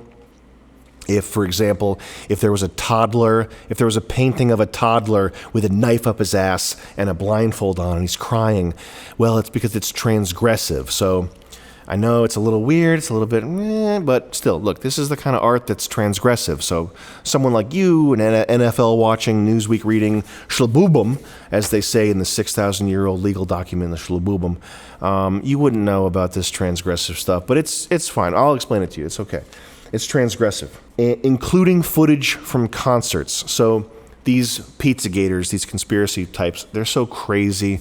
They're even looking at something as innocent as a public concert. You know, like nothing bad ever happens at public concerts. There's nothing weird. Ha ha ha ha! Go have sex right now. Ha ha ha! Nothing weird happens at concerts. There's never anything strange about the performances at concerts that would be upsetting. You know, your kids. You should send a 13-year-old to go watch a Lady Gaga concert. It's totally fine. And it's these white supremacist Nazis, they are so crazy that they found this Pizzagate shit in concert footage. So imagine where else they would find it. You know, a YouTube video, baby Elsa goes poopy, and Joker rapes, and Joker captures, tortures baby Elsa. You know, they find this shit in YouTube videos. Where else are they going to find it? Where else are they going to find it? Dan Schneider, Hollywood fucking feet, innocent feet on the TV. They put mustard on them, lick them. These people are so crazy, they'll watch a Disney show for kids, and they'll watch a little baby girl getting mustard and penis licked off the toes, and they'll think there's something wrong, there's something insidious with it. It's a Disney show. There's 2 feet, they're covered in mustard. Tastes like chicken.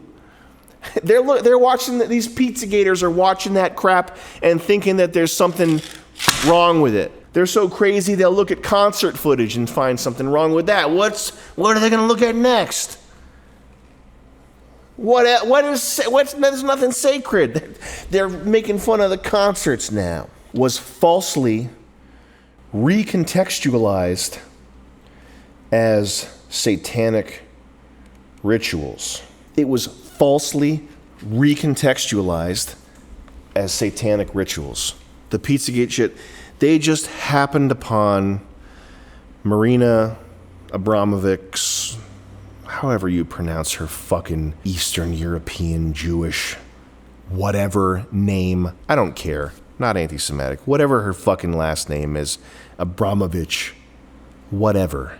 However you pronounce that boring ass shit. Boring ass bitch's name. Whatever you want to label that bitch with, you call it. Marina. Fucking ugly hoe. How about this? Here's a hot take. Marina Abramovich is an ugly hoe. And the whole reason she has to go crazy making artwork and shit is because nobody wants to fuck her. So here's what happened. These Pizzagators, they happened upon her transgressive art, and they falsely recontextualized it as a satanic ritual. Let's pull up some pictures of Marina. If I said to you, I'm not a Christian, okay? I'm not a Christian. If I told you that, you don't have a mind-reading device. You don't know if I think that Jesus Christ is my personal Lord and Savior who sacrificed himself for my sin. There's no way to tell. If I'm wearing a shirt with crosses and I got a cross tattooed on me and I got a license plate that says One with Christ and there's videos of me praying and I'm hanging out with pastors, and then I tell you that I'm not a Christian, you at least have to say, what's up with that? This is weird. It seems like he's lying to me. Let's look at Marina.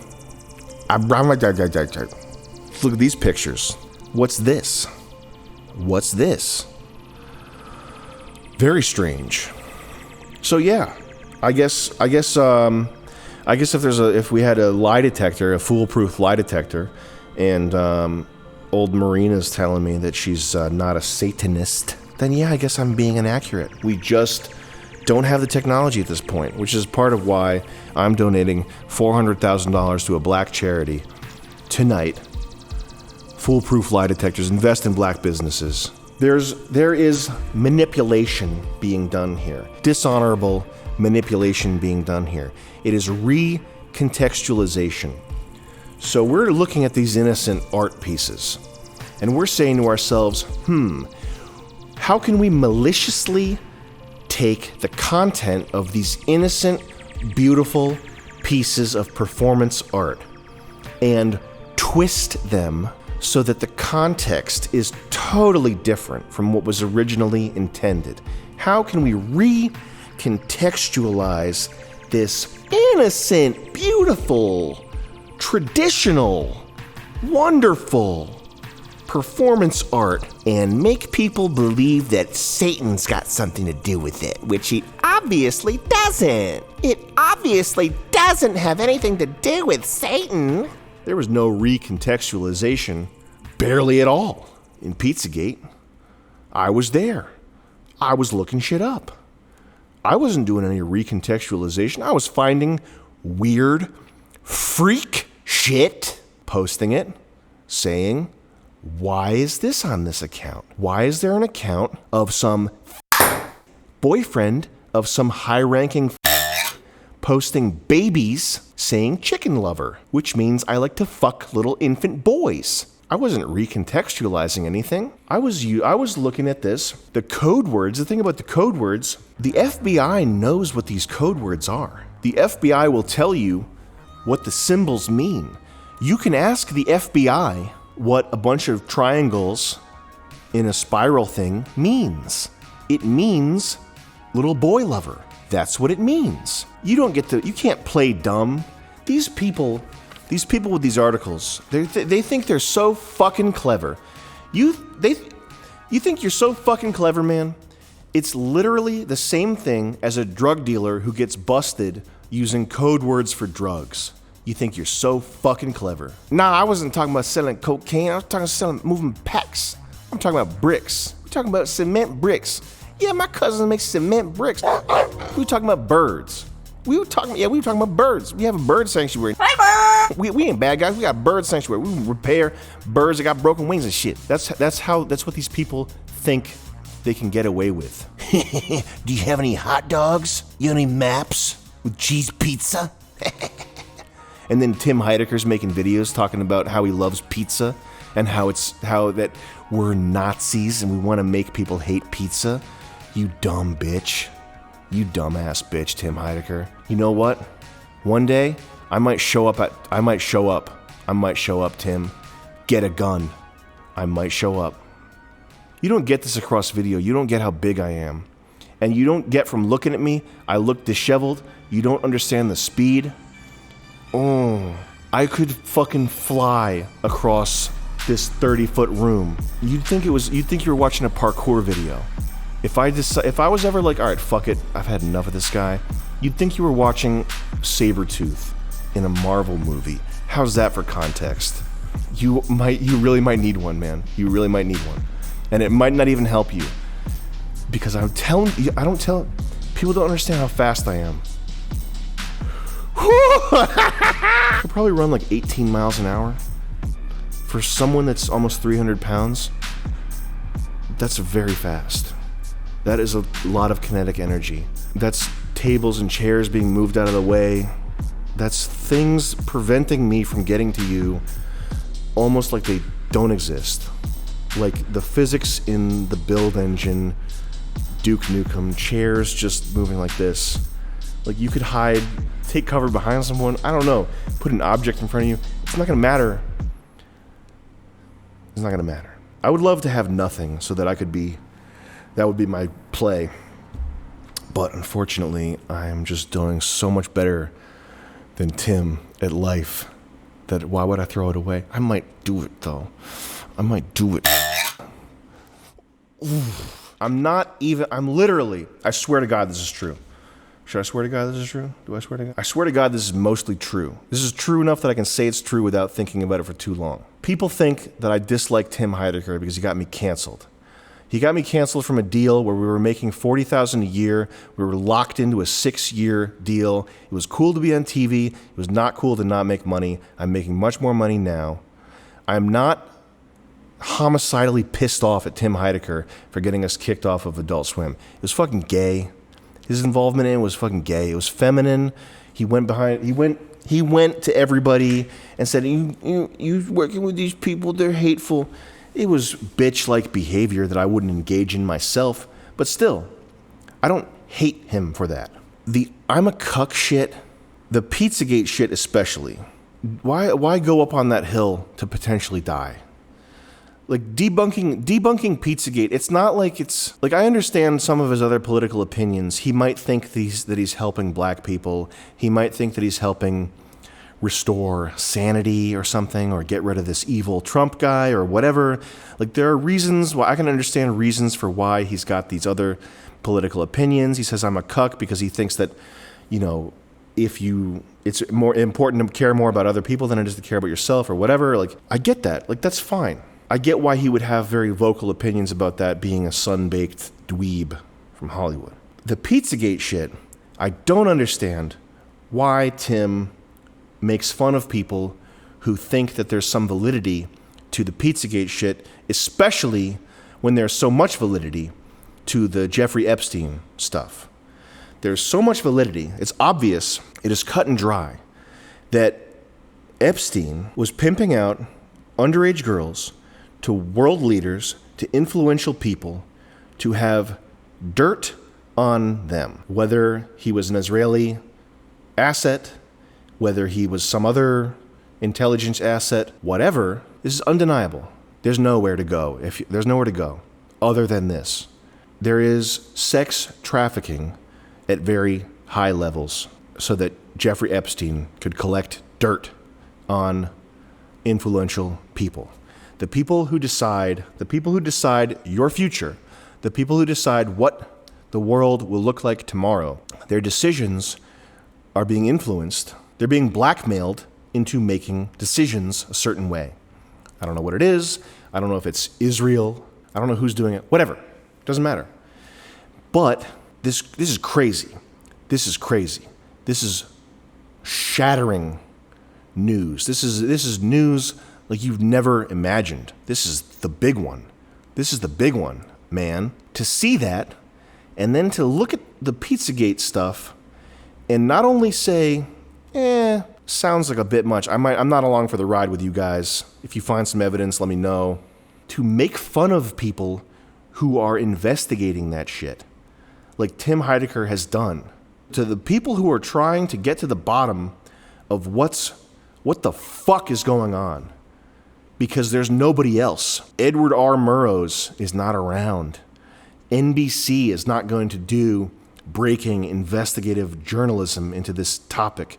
Vice is too busy talking about how I did acid and ate a piece of shit from a African warlord's ass crack to talk about anything that matters. Vice, talk about a fall from glory.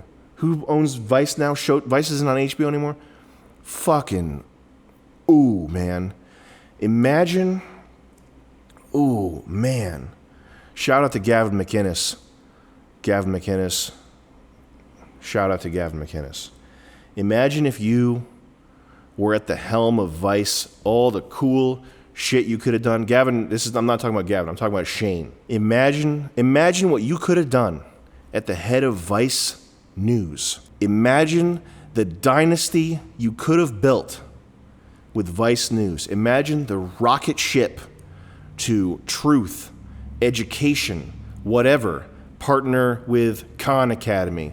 Imagine the cool ass shit you could have done at prime Vice, at $1 billion Vice, whatever. I don't even want to look up the evaluation, whatever sickening, at fucking big money Vice. Imagine what you could have done. Built a dynasty, an information dynasty. You wouldn't even have had to throw it all away, to go hardcore. You wouldn't have had to go into Pizzagate. You could have just been like stalwart, like you could have done something legendary with Vice. Now what's Vice? 10 things I sucked on when I was on acid baking while I was pregnant. I got drunk off my own sperm. 10 ways I sucked off some guy in Mexico for tequila because I'm in college. I got in a bar fight to see what would happen. I got my ass kicked because I was on shrooms. Talk about spoiling everything.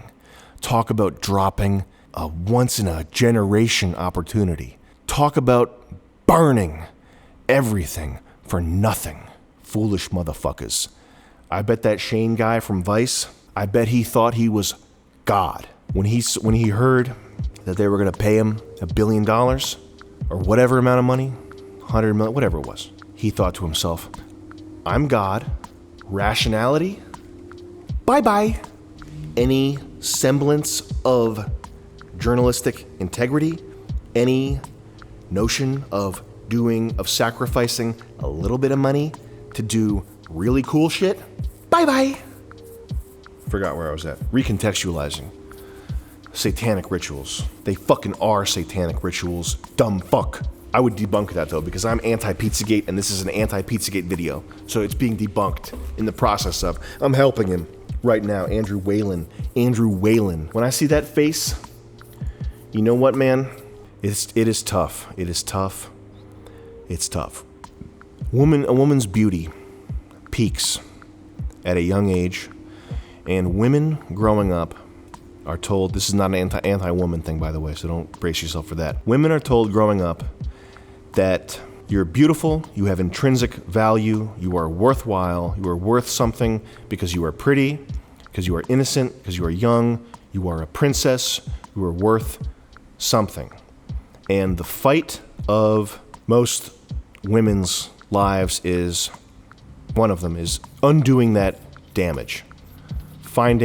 Getting in tune with reality, undoing that damage. Men are the opposite. Men have negative worth. Women Women's worth peaks, goes down. Men's worth nothing, goes up. Men, as a boy, boys are viewed sort of the same as feminine. Cute, oh, it's a cute kid. Adolescent men, you're a fucking booger, you're acne, you're piss. Get the fuck out of here. No, I will not go out with you. You suck. You failed. You fail. You're failure. You're ugly, etc. I'm not saying women don't have tough time in middle school, high school, whatever. I'm just saying the arc, men, nothing, they go up. This guy, Andrew Whalen, you can tell that he was a cute kid. He's got a dwarf-like face, sort of shining face, the pretty teeth all in a row. Teeth all in a row. That is a tough burden. I am what I am today, which, whether you like the content or not, I would say I have achieved a high level of mastery of certain things. And I have that because I was an ungainly youth. I blossomed late. I had a tough time in high school that ignited within me a desire to do something, become something, to get some worth. These guys who are handsome, guys who are cute kids going into their adolescence. Oh, he's still so cute. Oh, look at his cheeks. Ah. That is tough. And I don't know Andrew Whalen, but I'm just gonna assume this ass retard 1 IQ writing style piss poo-poo and obsession with Marvel Comics has something to do with that. The listing got the suspicion because the listing was suspicious, and they saw the listing. I did not proofread this. 1 IQ. And he capitalizes satanic. So he did spell check that. Definitely capitalized satanic. The crux of the claims relied on emails stolen from the personal account of Hillary Clinton campaign manager John Podesta and published by WikiLeaks in 2016. If you're talking to Alan Dershowitz, if you're talking about military action in the Middle East, if you're talking about the President of the United States in that email, it's not a personal email anymore, Andrew. It's not like the email you use to sign up for Tinder. It's not like the email you use to subscribe to Marvel Box of the Month, you fucking fool. It is no longer a personal email. Do you understand? Because it concerns national security. Because it concerns the future of the country. You silly boy. You handsome boy. Andrew, you're such a handsome little boy. Aren't you glad you didn't ever learn your actual talent? And you look like a little gnome? You have perfect straight teeth. Too bad that doesn't help you think. Can you believe these hackers stole it from the personal email? You fucking retard. Stolen. I bet he wanted to capitalize the S in stolen too, like satanic. This guy is so concerned with email theft. This guy has such a big heart. He has such a big, bursting at the seams heart because he looks like a little Care Bear that he's really concerned about Hillary Clinton's campaign manager's emails being stolen. I just don't want to see anyone else's emails get stolen. Not today, guys, okay? This is the day, this is the anniversary of when John Podesta's emails were stolen from his personal account, no less. Not his work account, not John Podesta at .gov, where he talks about the big stuff, but the one where he talks about family get-togethers and macaroni muffin recipes. If you notice something, these words are important. These words are everything. The little words. Recontextualize. If you notice something weird and you post about it, you are publicly defeated, deplatformed. You are accused of recontextualizing. You are a recontextualizer. If you wonder, why are these celebrities covering their eyes, playing with fake blood, blah, blah, blah. If you wonder why, you are recontextualizing reality. But if you are part of the media, you can in fact recontextualize fucking everything with 10-page long articles. You can change everything. You can recontextualize everything. Get away scot-free. Recontextualizing is all these people do. The media does not investigate anything. The media does not They're not on the front lines bringing you the hard-hitting facts. All they do, all day long, is recontextualize shit. This is because of racism. This is because of sexism. This is because of blah, blah, blah. This is because Trump is Russian. Every fucking headline is a recontextualization. Well, the so-called Podesta emails, incredible. While the so-called Podesta emails, they're the Podesta emails. You dumbass. They're the emails from his account. Why are they so-called? Why are they in quotes? How are you even attempting to cast aspersions? Someone brings you a car to your car mechanic. You work at a Ford dealership. Well, your so-called Ford Explorer seems to have an issue with the oil filter. What are you talking about? Why would you say that? It's simply an opportunity to invite the reader to doubt the veracity of the thing that he wants you to think is not real. If it's not real, why do you need this? The Wayfair cabinet thing, I've sold stuff online. I would completely understand if there was it was a shipping bot. It was some fucking Indian person we hired, Amazon Mechanical Turk. He did it wrong because he's fucking retarded. We put the decimal place wrong. I would understand. But no, the price was accurate. Here's a 10-page article about a bunch of shit. And the language that we're going to use is designed to fuck with your head. The so-called Podesta emails contained multiple newsworthy revelations, including the content of speeches Clinton delivered to Goldman Sachs and the leak of questions to the Clinton campaign in advance of a CNN town hall. I'm surprised that John Podesta, or so-called John Podesta, would have this in his personal account. With 2016 Democratic primary opponent Bernie Sanders, Pizzagate was built on, highlighted built on, so it's a malicious fabrication. This is This is built by some Dr. Evil scientist. It's not a collection of noticing things. On the unsubstantiated claim, there it is again, unsubstantiated. Again, if Pizzagate was substantiated, it would rock the world for a decade. It would be the only thing people would talk about. You would be in a fucking bomb shelter if you were lucky. That's what it would mean if it was substantiated. Claim that certain words within the emails were in fact coded allusions to child sex trafficking. So, small point, he could have said code words, but saying code words sounds more credible because people know from movies about drug dealers, they know that drug dealers talk in code words. It's completely plausible that if you were running a sex trafficking operation, you would use code words. You wouldn't say, oh, did you have the black boy penis and the adrenaline gland harvested that I ordered? You would use code words. But he uses, in the article, he says coded allusions. Did he mention anything about the coded allusions to my ill behavior? Just speak English. Speak English, man. You are not mentally equipped to use big boy words. Just say code words. The FBI knows what the triangle means. The FBI, if you were sitting in a room with an FBI investigator and he pulls out your phone and he's got a bunch of messages where you're talking about getting cheese pizza, you cannot hide behind the fact that it's a code word.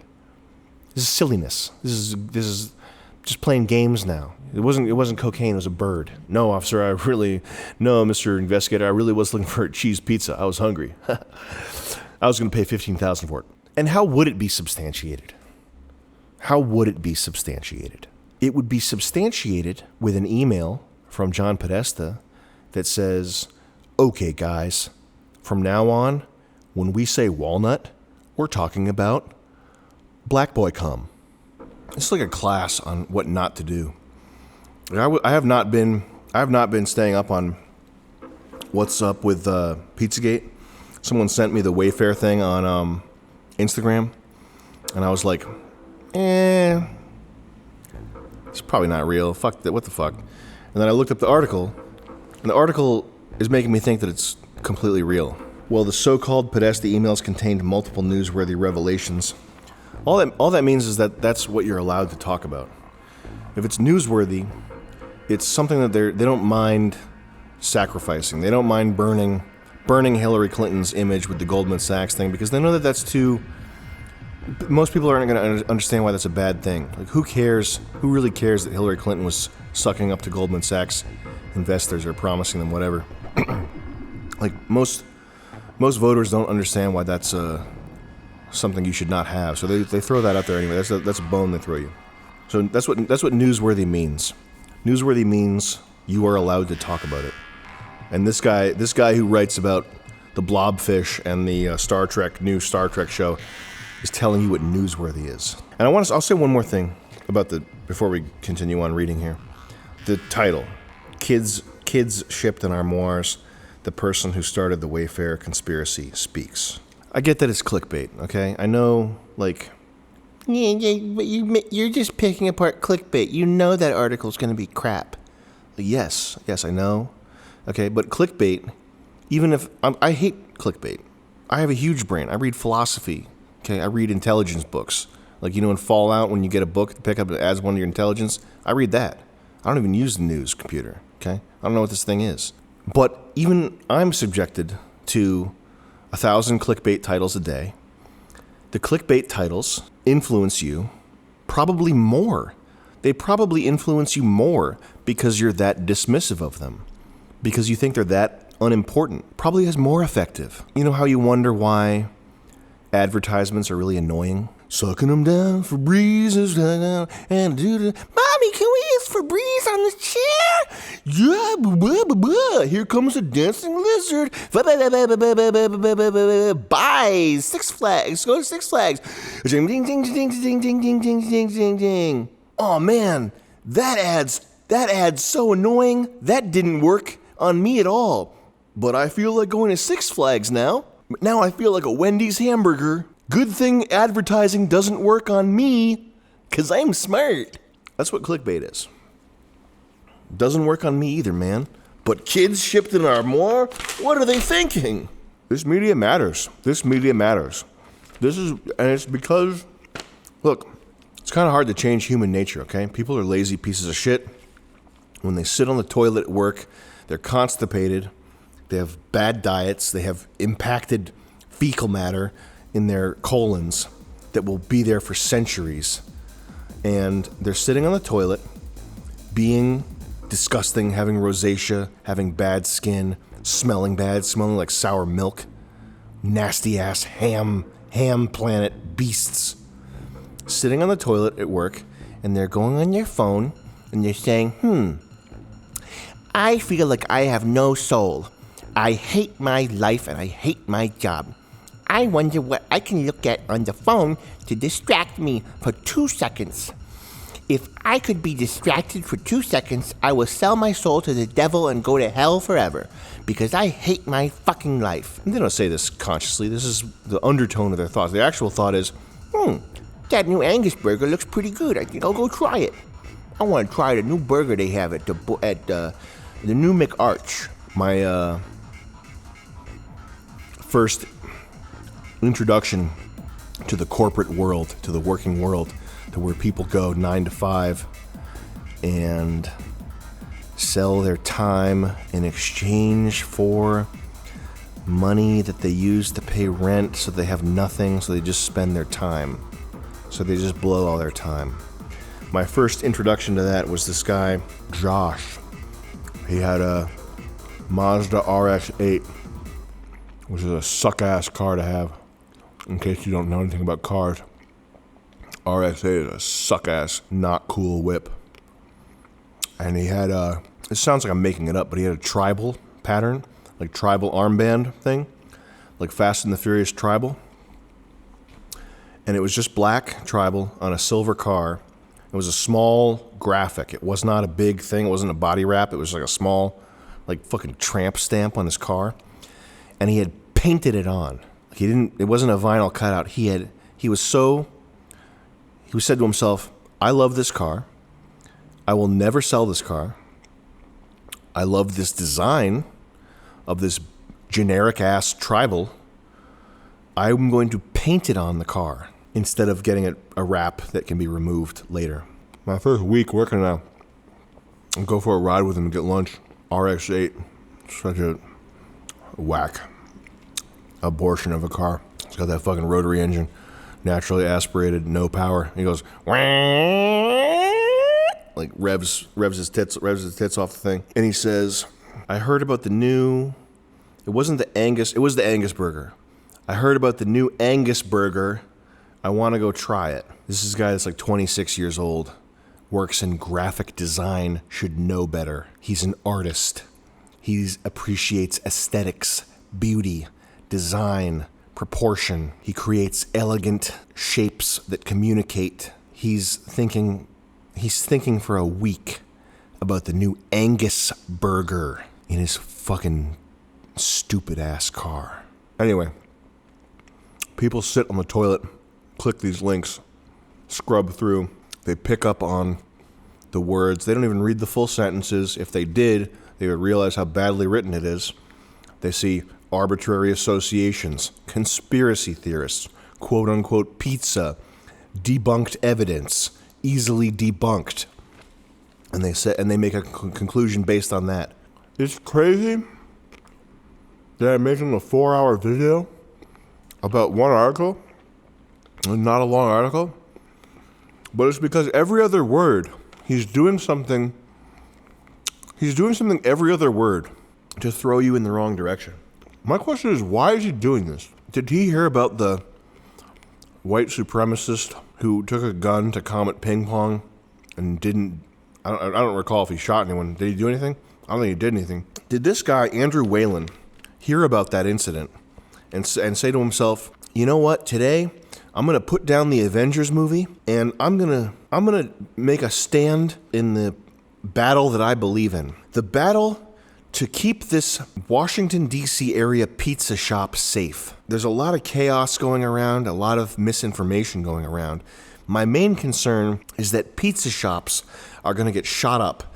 This is something I spend my time thinking about, and I'm going to write this well-researched, thoroughly thought-out article about it. In between my articles about the Guardians of the Galaxy and the new Dr. Sherlock reboot.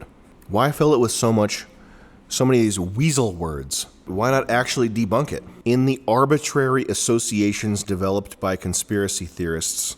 So he's talking about cheese, pizza, walnut sauce, maps. They're arbitrary associations. So they just picked out fake words. Pen. This means prostitute.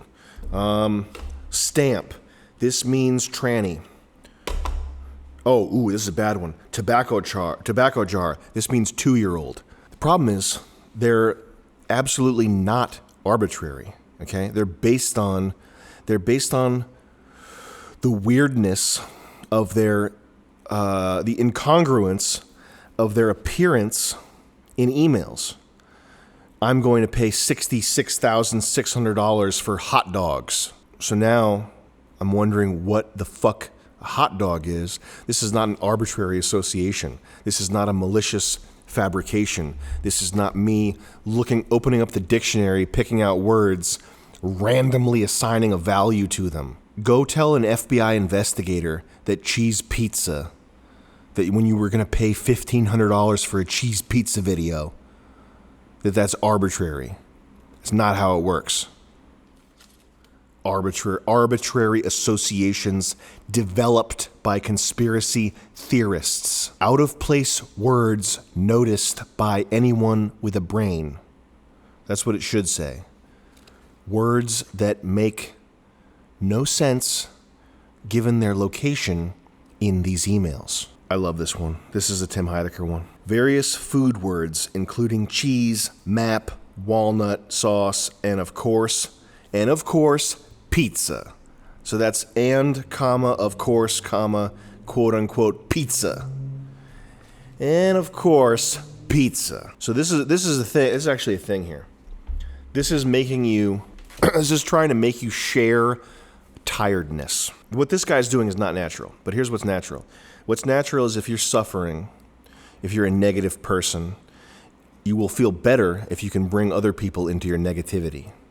So if you're at work, if you're doing 9 to 5, you're going to meet a lot of people like this who complain about the boss And they do it in a way that's linguistically framed in such a way as though you already agree with them. And of course, the boss fucking takes 2 parking spaces again today. Am I right? I had this happen to me. I had a landlord who was a great landlord. The neighbor didn't like him, and he said, and of course, Chris left the dumpster open again. And for like an hour after that, I'm thinking, man, this landlord of ours really doesn't care about the dumpster. Like, what the? And then I came to my senses. What the fuck do I care about this? This is a good landlord. He left the dumpster unlocked. What am I thinking? But this is a natural thing. I'm not saying that this is what the guy's doing. I'm just saying in your life you're gonna notice this a lot. This is what people do. And of course, the guy, he shows up 2 minutes late. I love when people do this too, because they always do it over the smallest shit. Like, oh, and of course, he tops my coffee off so much that I can't slosh it around. I love when people do that. It's so entitled. It's so like the things that they of course about. I just love it. Anyway, this guy is taking advantage of that. And of course, pizza. He wants you to be tired of the conspiracy theory. He wants it to feel like you've heard pizza associated with this infinity times, and you know that it's not true, and that's that. And I don't understand why is he doing this? Why is he writing the article this way? Why can't he just write an article presenting the facts, try to debunk it if he wants to, say that he doesn't think it's true? Why use this language? Why do it this way? I don't get it. The Wayfair conspiracy theory shares a similar pattern, drawing arbitrary inferences without any evidence. So no, the theory retarded Andrew Whalen, who has never read a single book. The theory doesn't draw inferences. The 100,000 people who are paying attention draw inferences based on reasonable suspicions because nobody's offering an alternative explanation. The only alternative explanation that has been offered is that there are, in fact, properly priced cabinets that are named correctly. They're supposed to be named Samia and Alyssa and whatnot, and it's simply that the photos and descriptions are not good enough. Think about that for a second. That is the official line. They're 20 to 30 times more expensive than any other company's filing cabinet or heavy-duty storage cabinets. Flat files are expensive. These are not flat files. These are tall cabinets. They're going to try to throw you off with flat files. This is my dream. My dream is to own an expensive flat file. By the way, those are baller. But that's not what these are. These are cabinets, storage cabinets that are 20 to 30 times more expensive. This is the official line. They're 20 to 30 times more expensive than anyone else's top-of-the-line industrial cabinet. They are named after, they have vaguely African, Hispanic sounding girls' names that coincide with sex trafficking or kidnapping victims. This is the official line. They did not say anything about the names being wrong. The official line is that the photos and descriptions are not good enough. So, what inferences are you supposed to draw from that? A lot of the conspiracy stuff is kooky, is high-flying. There's a lot of fake shit. But how could there not be with this type of investigation? Like, what is the alternative? The alternative is only silence. The places where these people do these things. I guess the FBI raided Epstein's Island. But I mean, how can you trust the FBI? The only people giving this type of stuff serious attention are the ones whose dedication to justice and curiosity, plain old curiosity, outweigh any sort of social costs that might be might befall them because of their bad behavior. That's the first category of people that get into this. The second category of people are just people who have you can't impose social costs on them because they're already crazy. So you get a mixed, they're schizo and they're on lithium. So you get a mix of stuff. In my opinion, that is far better than silence, and that is far better than the nasal, feminine, clicky, yeah, I'm better than you, clever. I'm clever. You doing this, I'm doing this. NYU grad student human cockroach shit that's going on about Russians, Russian bots. I mean, the Q shit, at least you can be like, well, I don't know. Okay, it's embarrassing. 1488 drop bombs go. They were saying there was going to be some sort of major action. I don't know. I just wanted to believe, The Russian bot thing is embarrassing, and they're still at it. Trump's only in power because of these Russian bots. He's only there because of Putin. He's friends with Putin. Shit is so thin. It's thinly evidenced. That's thinly evidenced, in my opinion.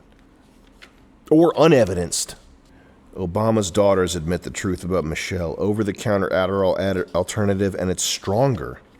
Brilliant trick melts belly fat overnight. Do lower rates mean it's refinance? Donald Trump believes he can buy anything or anyone. Don't ... Donald Trump tries to lure wavering Hispanic support ... How evil. He's trying to get Hispanic support. Conversation. Start a discussion, not a fire. Post with kindness. Read our guidelines here. There's a lot of kindness in this article. There's a lot of kindness in robbing people of their time to tell them about some stupid science fiction TV show, some stupid ass His Dark Materials movie, show, whatever. There's a lot of kindness in this, whatever, how many pages, 10 pages, 8 pages, loaded with lies, loaded with snaky linguistic trickery. Very kind. I thought it was very kind how I have to take a highlighter to every other word because there's some issue with the shit that he's saying. I didn't want to spend a whole bunch of time digging into this. And then the first thing that I found on Twitter about this is this guy, Ben Collins. It's just an issue with everything. So someone said that the issue is that these conspiracy sex trafficking cases draw attention away from real sex trafficking cases. Ben Collins. As always, this is the problem with Pizzagate-style narratives. Child sex trafficking exists and thrives, and internet conspiracy theories about child eating on 8chan work to delegitimize the work advocates do to stomp it out. Yeah, I'm sure this guy cares so much about child sex trafficking. I'm sure he was at the front of the line chomping at the bit over the Epstein story. In fact, I'm absolutely positive that this Ben Collins guy, who's white and not something else, I'm not going to say what it is, but I'm absolutely positive that he personally risked his career. He risked his social circle. He risked, loved ones thinking he's crazy to get to the bottom of the Jeffrey Epstein case. And I know that if I Google his name, there's going to be a bunch of shit from 5 years ago where he personally is risking his career to break the Jeffrey Epstein case, because that's what he really cares about, is stomping out actual child sex trafficking. This is like if I get pulled over for going 120 and I say, "Officer, what about the real criminals out there? Aren't you worried about catching them?" Jane Coaston, some stupid ass who's online. What galls me the most about this is that in the face of actual human trafficking, folks would rather continue this stranger danger canard rather than face what trafficking actually looks like on the ground. On the ground with us troops, on the ground with us female U.S. Marine troopers out here using physical violence and guns to stomp out human trafficking. And I'm sure this is someone who is at the forefront of getting Jeffrey Epstein busted as well. Ben Collins retweeted. Join us at 10 Eastern Time to talk about why conspiracy theories about George Soros have stuck around. Maybe because he's a 130-year-old vampiric Jew who purposely crashed the British pound and brags about stealing gold from Holocaust people during the Holocaust. Is that why? I don't know. Pizzagate/QAnon people have Wayfair trending today. They falsely claim price glitches on storage boxes prove that the company is trafficking children. This took off because a post on Reddit's r/conspiracy subreddit yesterday, which is a clearinghouse for anonymous paranoia. Okay, so no, they they don't claim that their price glitches on storage boxes prove anything. They're wondering why they're priced that way. The company has admitted that they are not price glitches. So now you have to explain, why is a cabinet $15,000? Do you see? Do you understand? Tell me why it's $15,000, and I will totally, like, this is so easy. This would be so easy to debunk. If this guy wants to debunk this, life doesn't have to be this antagonistic red versus blue, me versus you argument thing. These people fucking turn it into that. Because they want that. They want conflict. They want to stomp on the competition. They want to be up on high looking down. They want it to be a me versus you thing. We're living in a second, more profound and politically important satanic panic. This time, everyone's in on it. So he's got the New York Times bestseller book title tweet coming in. We're living in a second, more profound and politically important satanic panic. This time, everyone's in on it. People will look for coincidences as narrow and stupid as pricing glitches on furniture sites as proof a global cabal is eating children and controlling the world. I love this one. He retweeted this. It's so weird hearing about some guys not wanting to wear a mask because it makes them look weak. And then you see this. Won't bow down. Dan Tefler. One time I saw a bag of Skittles on Amazon that cost $300. I thought it was a glitch, but maybe there was a woman named Skittles inside the bag. The sarcasm is so... These little jokes, man. Dear millennials, stop saying Karen. Karen is my lizard's name. Calling a woman Karen is confusing for my lizard. Yeah, we should definitely be fostering racial hatred right now. I think that calling white women Karen is funny. So is chasing them, probably beating them. I think calling black women Shaniqua and talking about how they suck dick for crack is funny. How about that? I think, hey, Maria, fat house cleaner. You Hispanic? You fat house cleaner, Maria? That's what we need right now. The problem with conspiracy theories is that there is no set of facts, no matter how solid, that can disprove them. False. All you would need is a very small set of facts. They wouldn't even need to be that solid. All you would need is a tiny set of not that solid facts to disprove, for people like me, for people who want to believe that people are good and that there's not any bad shit going on. You would need the flimsiest explanation. But instead, I'm looking at this post that says, the problem with conspiracy theories is that there is no set of facts, no matter how solid, that can disprove them. So the first thing in this paragraph is a fucking lie. The conspiracy theory can always be adapted to include new evidence against it. That's just an empty nothing statement. That's not true. That's true if you're schizophrenic, if you're wearing a tinfoil hat right now and you think that fucking aliens are talking to you through 5G, whatever, okay? There are people on every side of the fence that you're never going to be able to convince, but with the Pizzagate stuff, I would prefer to believe that the leaders of the world are not fucking 8-year-olds. That's why it's a fool's game to try to counter them. Okay, so he's going to take the high road. He's going to be above it all. I think this is just an image that Ben guy reposted. He's going to take the high road. It would be a fool's game for me to try to make more money than you and be better than you. I will just carry on being worse. But I will be above it because I will not engage in a fool's game. It's also why conspiracy theories always grow more elaborate and ridiculous over time. People who buy into conspiracy theories are falling victim So it's not, so I'm not to blame. I'm just so stupid. Falling victim to a flaw in the human brain. I told you I fucking know these people. Human brains are amazing pattern matchers. Ooh, we're going with an evolutionary argument, are we? The problem is that the brain's pattern matching logic is also really good at fooling itself. Oh, yes, of course. This makes total sense. Why wouldn't the brain's pattern matching logic be good at fooling itself? It would be advantageous for a caveman to notice false patterns everywhere and to freak out over them. That makes sense. That makes perfect sense. Anybody out there who's a detective watching this, I know we have a lot of people in the law enforcement community, just remember that your brain is faulty, the pattern matching logic is faulty. So if you hear a person of interest talking about moving packs, moving weight, getting keys, things like that, these are just coded illusions, in my opinion. Same goes for some $65,000 hot dogs or pizza and putting egg on a pizza and sucking off the walnut sauce, okay? It's just your brain is recognizing certain patterns right now. The person who wrote this fucking thinks they're really in another class of human. I'm way up here.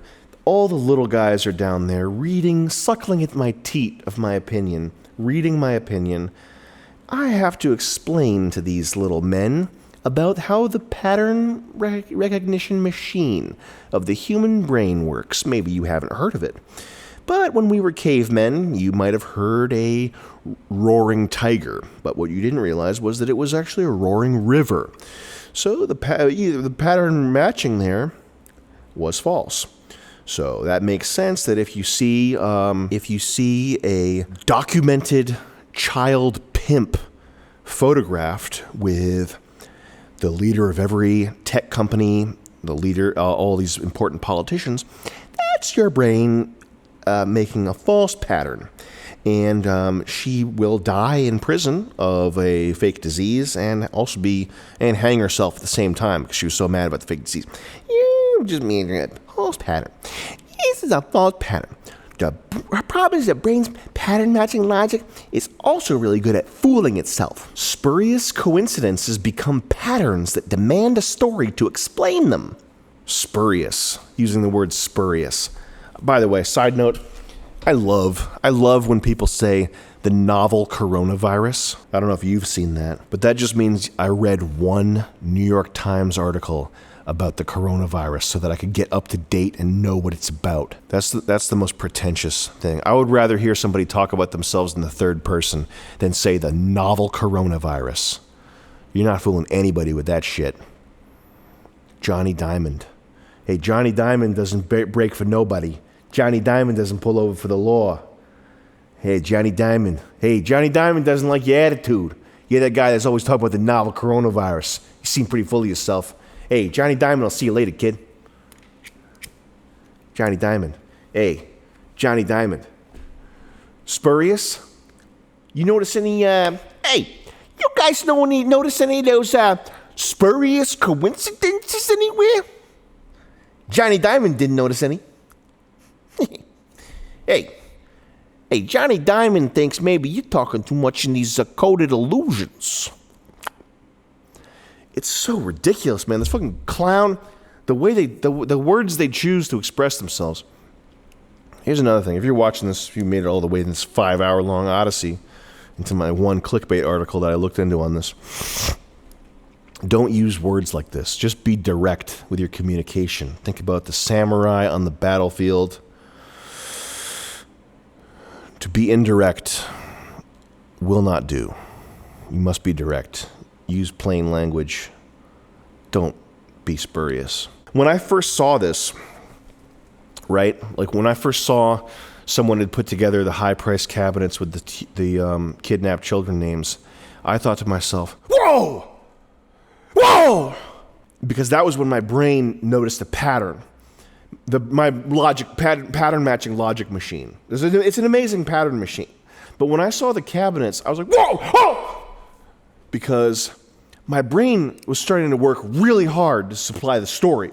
Kidnapping victims, expensive items that you would never pay for. Race car. The kidnapped child father was a race car driver. He was going to Fuji Speedway. No, wait, no. Oh, okay, no. Here's the story is there's a guy, he's going to a carnival, but then he saw the dunking machine and he wanted to get in it because he wanted to get dunked. Cabinets, expensive cabinets, kidnapping victims. Oh, I know. There's a monkey. A monkey talked like a human. And the monkey was like looking for money. He wanted to collect money. Oh, I can talk. I'm a monkey. Whoa. But then the scientists caught him. Because they said, Godzooks, that's a talking monkey. And he never saw the guy again. Oh, man. And now, I found that story. But even if that story's false, the brain, not me, the brain, this disconnected, out of control entity, the brain resists any evidence against it. There's no talking monkey, Sam. There's no talking monkey. Your brain is recognizing a pattern there because it's amazing. It's amazing pattern matcher, but it fools itself. The problem is that the brain's pattern matching logic is ultra really good at fooling itself. And, it's a really unfortunate side effect of the evolution of our brain's amazing visual cortex. Trump tells Hannity that he very recently aced a cognitive test. I took it at Walter Reed Medical Center for doctors, and they were very surprised. More noise. Oh, and here's a perfect explanation. So I was looking into this because I wanted to help Wayfair debunk. I wanted to help Wayfair because they seem to have problems debunking. When you ask Wayfair to debunk a pedophile rumor, they basically come out and say that, no, their prices are correct and there's nothing wrong with the names. So I figured I'd help them out because they seem pretty fucking retarded. So I thought this is probably what it was. So the Neriah cabinet, this is from, I think, Fallout? Yeah, Fallout 4. So this is Neriah from Fallout 4. Her height is 255 units. Hairstyle is summa cum laude. Hair color 18 deep brown. She's Brotherhood of Steel affiliate. So this would explain the steel cabinets. This actually does work out. And she's a senior scribe in charge of biological development. So if she were to have a cabinet, it would probably be full of some pretty expensive stuff. Senior scribe's gonna have all kinds of loot, upgraded loot. Probably a pulse rifle, probably power armor, probably a few bottle caps, I'm thinking. In case you don't think that the FBI fucking knows what hot dogs are. Entries of the FBI code illusion workbook include AYFKMWTS. Are you fucking kidding me with this shit? Bogsat, bunch of guys sitting around talking. BTD, T, GTT, SAWIO. Been there, done that, got the t-shirt and wore it out. And WAPSI, women are pure, concentrated evil. E2EG, ear-to-ear grin. I had an ear-to-ear grin when I got the hot dogs and I got the brick of not cocaine. BP PIM3 Lucky Star X5X. Here the code BP represents the Betor. PIM3 indicates the track and race. X5X denotes a $5 wager to place. No wager is made on the win or show positions. This is the FBI code book for beeper codes for horse betting. Hot dogs and pizza? It's far-fetched. 772111. The code 772 is the identity of the customer inquiring about the price of 1 ounce of cocaine. The code 007 is the identity of the seller, and the price for 1 ounce is $1,150. This is just more coded illusion, mumbo-jumbo, conspiracy theory crap from the FBI handbook on codes. As you can see, we definitely debunked. We did a lot of debunking. But to be fair, everything we debunked was already thinly evidenced or unevidenced. We did a good job handling the facts. It's pretty good. I think we can wrap it up. Good 5-hour session out of the 10-page stupid-ass article. Probably spent 3 times longer than this guy took to write it. Dickhead. So that's it. I don't know what to make of the Wayfair thing. Someone posted a picture of Ghislaine Maxwell with Benjamin whoever, some guy that's supposed to be from Wayfair, and looks like that's a hoax. That kind of shit's mad annoying. All the hoax shit is annoying. But who knows who's putting that hoax shit out there? It'd be interesting to see what they do with this Ghislaine Maxwell thing. I think they get one. They get one flagrant one. The suicide of Jeffrey Epstein. It'll really be, if they suicide Ghislaine Maxwell, that'll be really something to watch. Prediction, they'll probably do it. And they'll probably get away with it. And it will probably be not mentioned in a year from now. What's the takeaway? Same as always, man. Get some money. Get a legal firearm for self-defense purposes. Try to get some... try to work your way towards getting some land, get the fuck away from a city, get out of the cities, and don't, this is entertainment, okay? Don't go into 3 a.m. smoking cigarettes, chain smoking, trying to tear yourself to pieces over this. I'll reiterate what I said from a video that we recorded but haven't released yet, which is that, when I first stumbled upon this stuff, I really went full psycho, just looking into every aspect of it and stressing out, and try to get over. If you're new to this, try to get over that phase as quickly as possible. You got to have a gallows humor sensibility when you're dealing with this. Sense of humor goes a long way. Don't let it consume you. Try to make some money. I would like to end the video now, but I will say one more thing. This is important. I think the coronavirus stuff, I do not understand why the economy is still afloat. I think there was some statistic I heard that was in July, 1/3 of renters failed to make their rent payment. I think we're probably headed for some crazy ass shit economically. If you could, it would behoove you to figure out some way to scrape together $5,000 or $10,000 right now, even if it's take out some credit card debt that you're not going to pay back or whatever. But get some dry powder to make a play. And I don't know what that play is. I have most of my shit is in Bitcoin. I have some Ethereum and Chainlink and all that shit, but it's mostly in Bitcoin. Probably buy some silver and probably just keep as much cash as possible in case there's a stock market crash. I would like, it would be wonderful if there were a massive correction and I could get some Tesla stock or some whatever stock at a reasonable price, because everything is so crazy overbought right now, and I don't understand how the stock market keeps going up.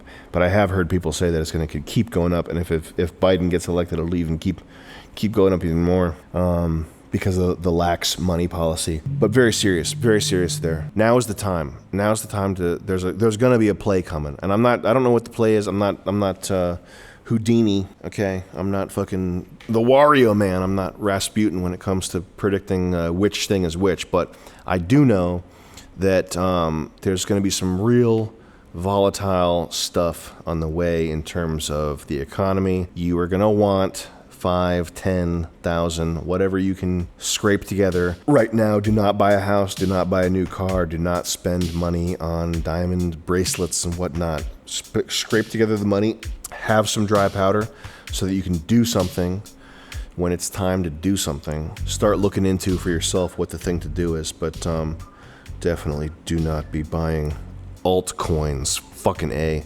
And don't try that day trading Forex bullshit either.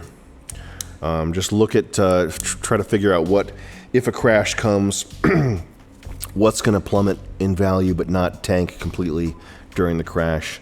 Be there to pick it up. Be there to pick it up at a 10-to-1 discount. Be lucky. Now's the time to be lucky. All right, y'all. Peace. Sam Hideout.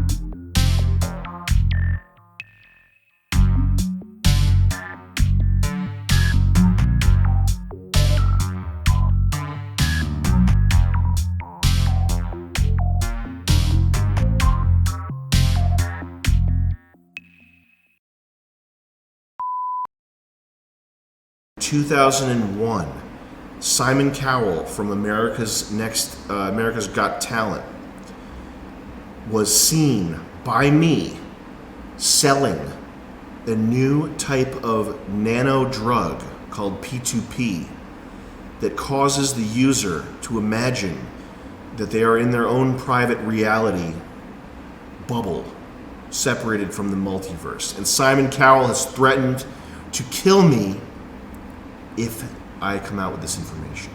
All you had to say was that it was a computer error. That's all you had to say. All you had to say was that it's a computer error. The listings were erroneous. They've been taken down. That's all you had to say. Pizzagate's fake. It's an unfounded conspiracy theory. It's unfounded, it is uncircumcised, it's undisclosed, it is unconfirmed. We are going to draw attention to how fake and how blown out of proportion and ridiculous this Russian troll KKK Nazi conspiracy theory is. No, actually, there's no Pizzagate happening in the basement of a randomly selected pizza parlor. It's not happening. We don't even need to address it because it's so fake that we need to totally shut down every mention of it. Oh, I bet you're pissed off that you got booted from Adult Swim because you don't have the money now. Which I agree with because it's fake and it has to be debunked, and I'm debunking it right now. Like, hey, I'm Sam Hyde. I'm strong and I'm rich. The strong, rich Sam Hyde got rich in his sports car. His sports car went fast.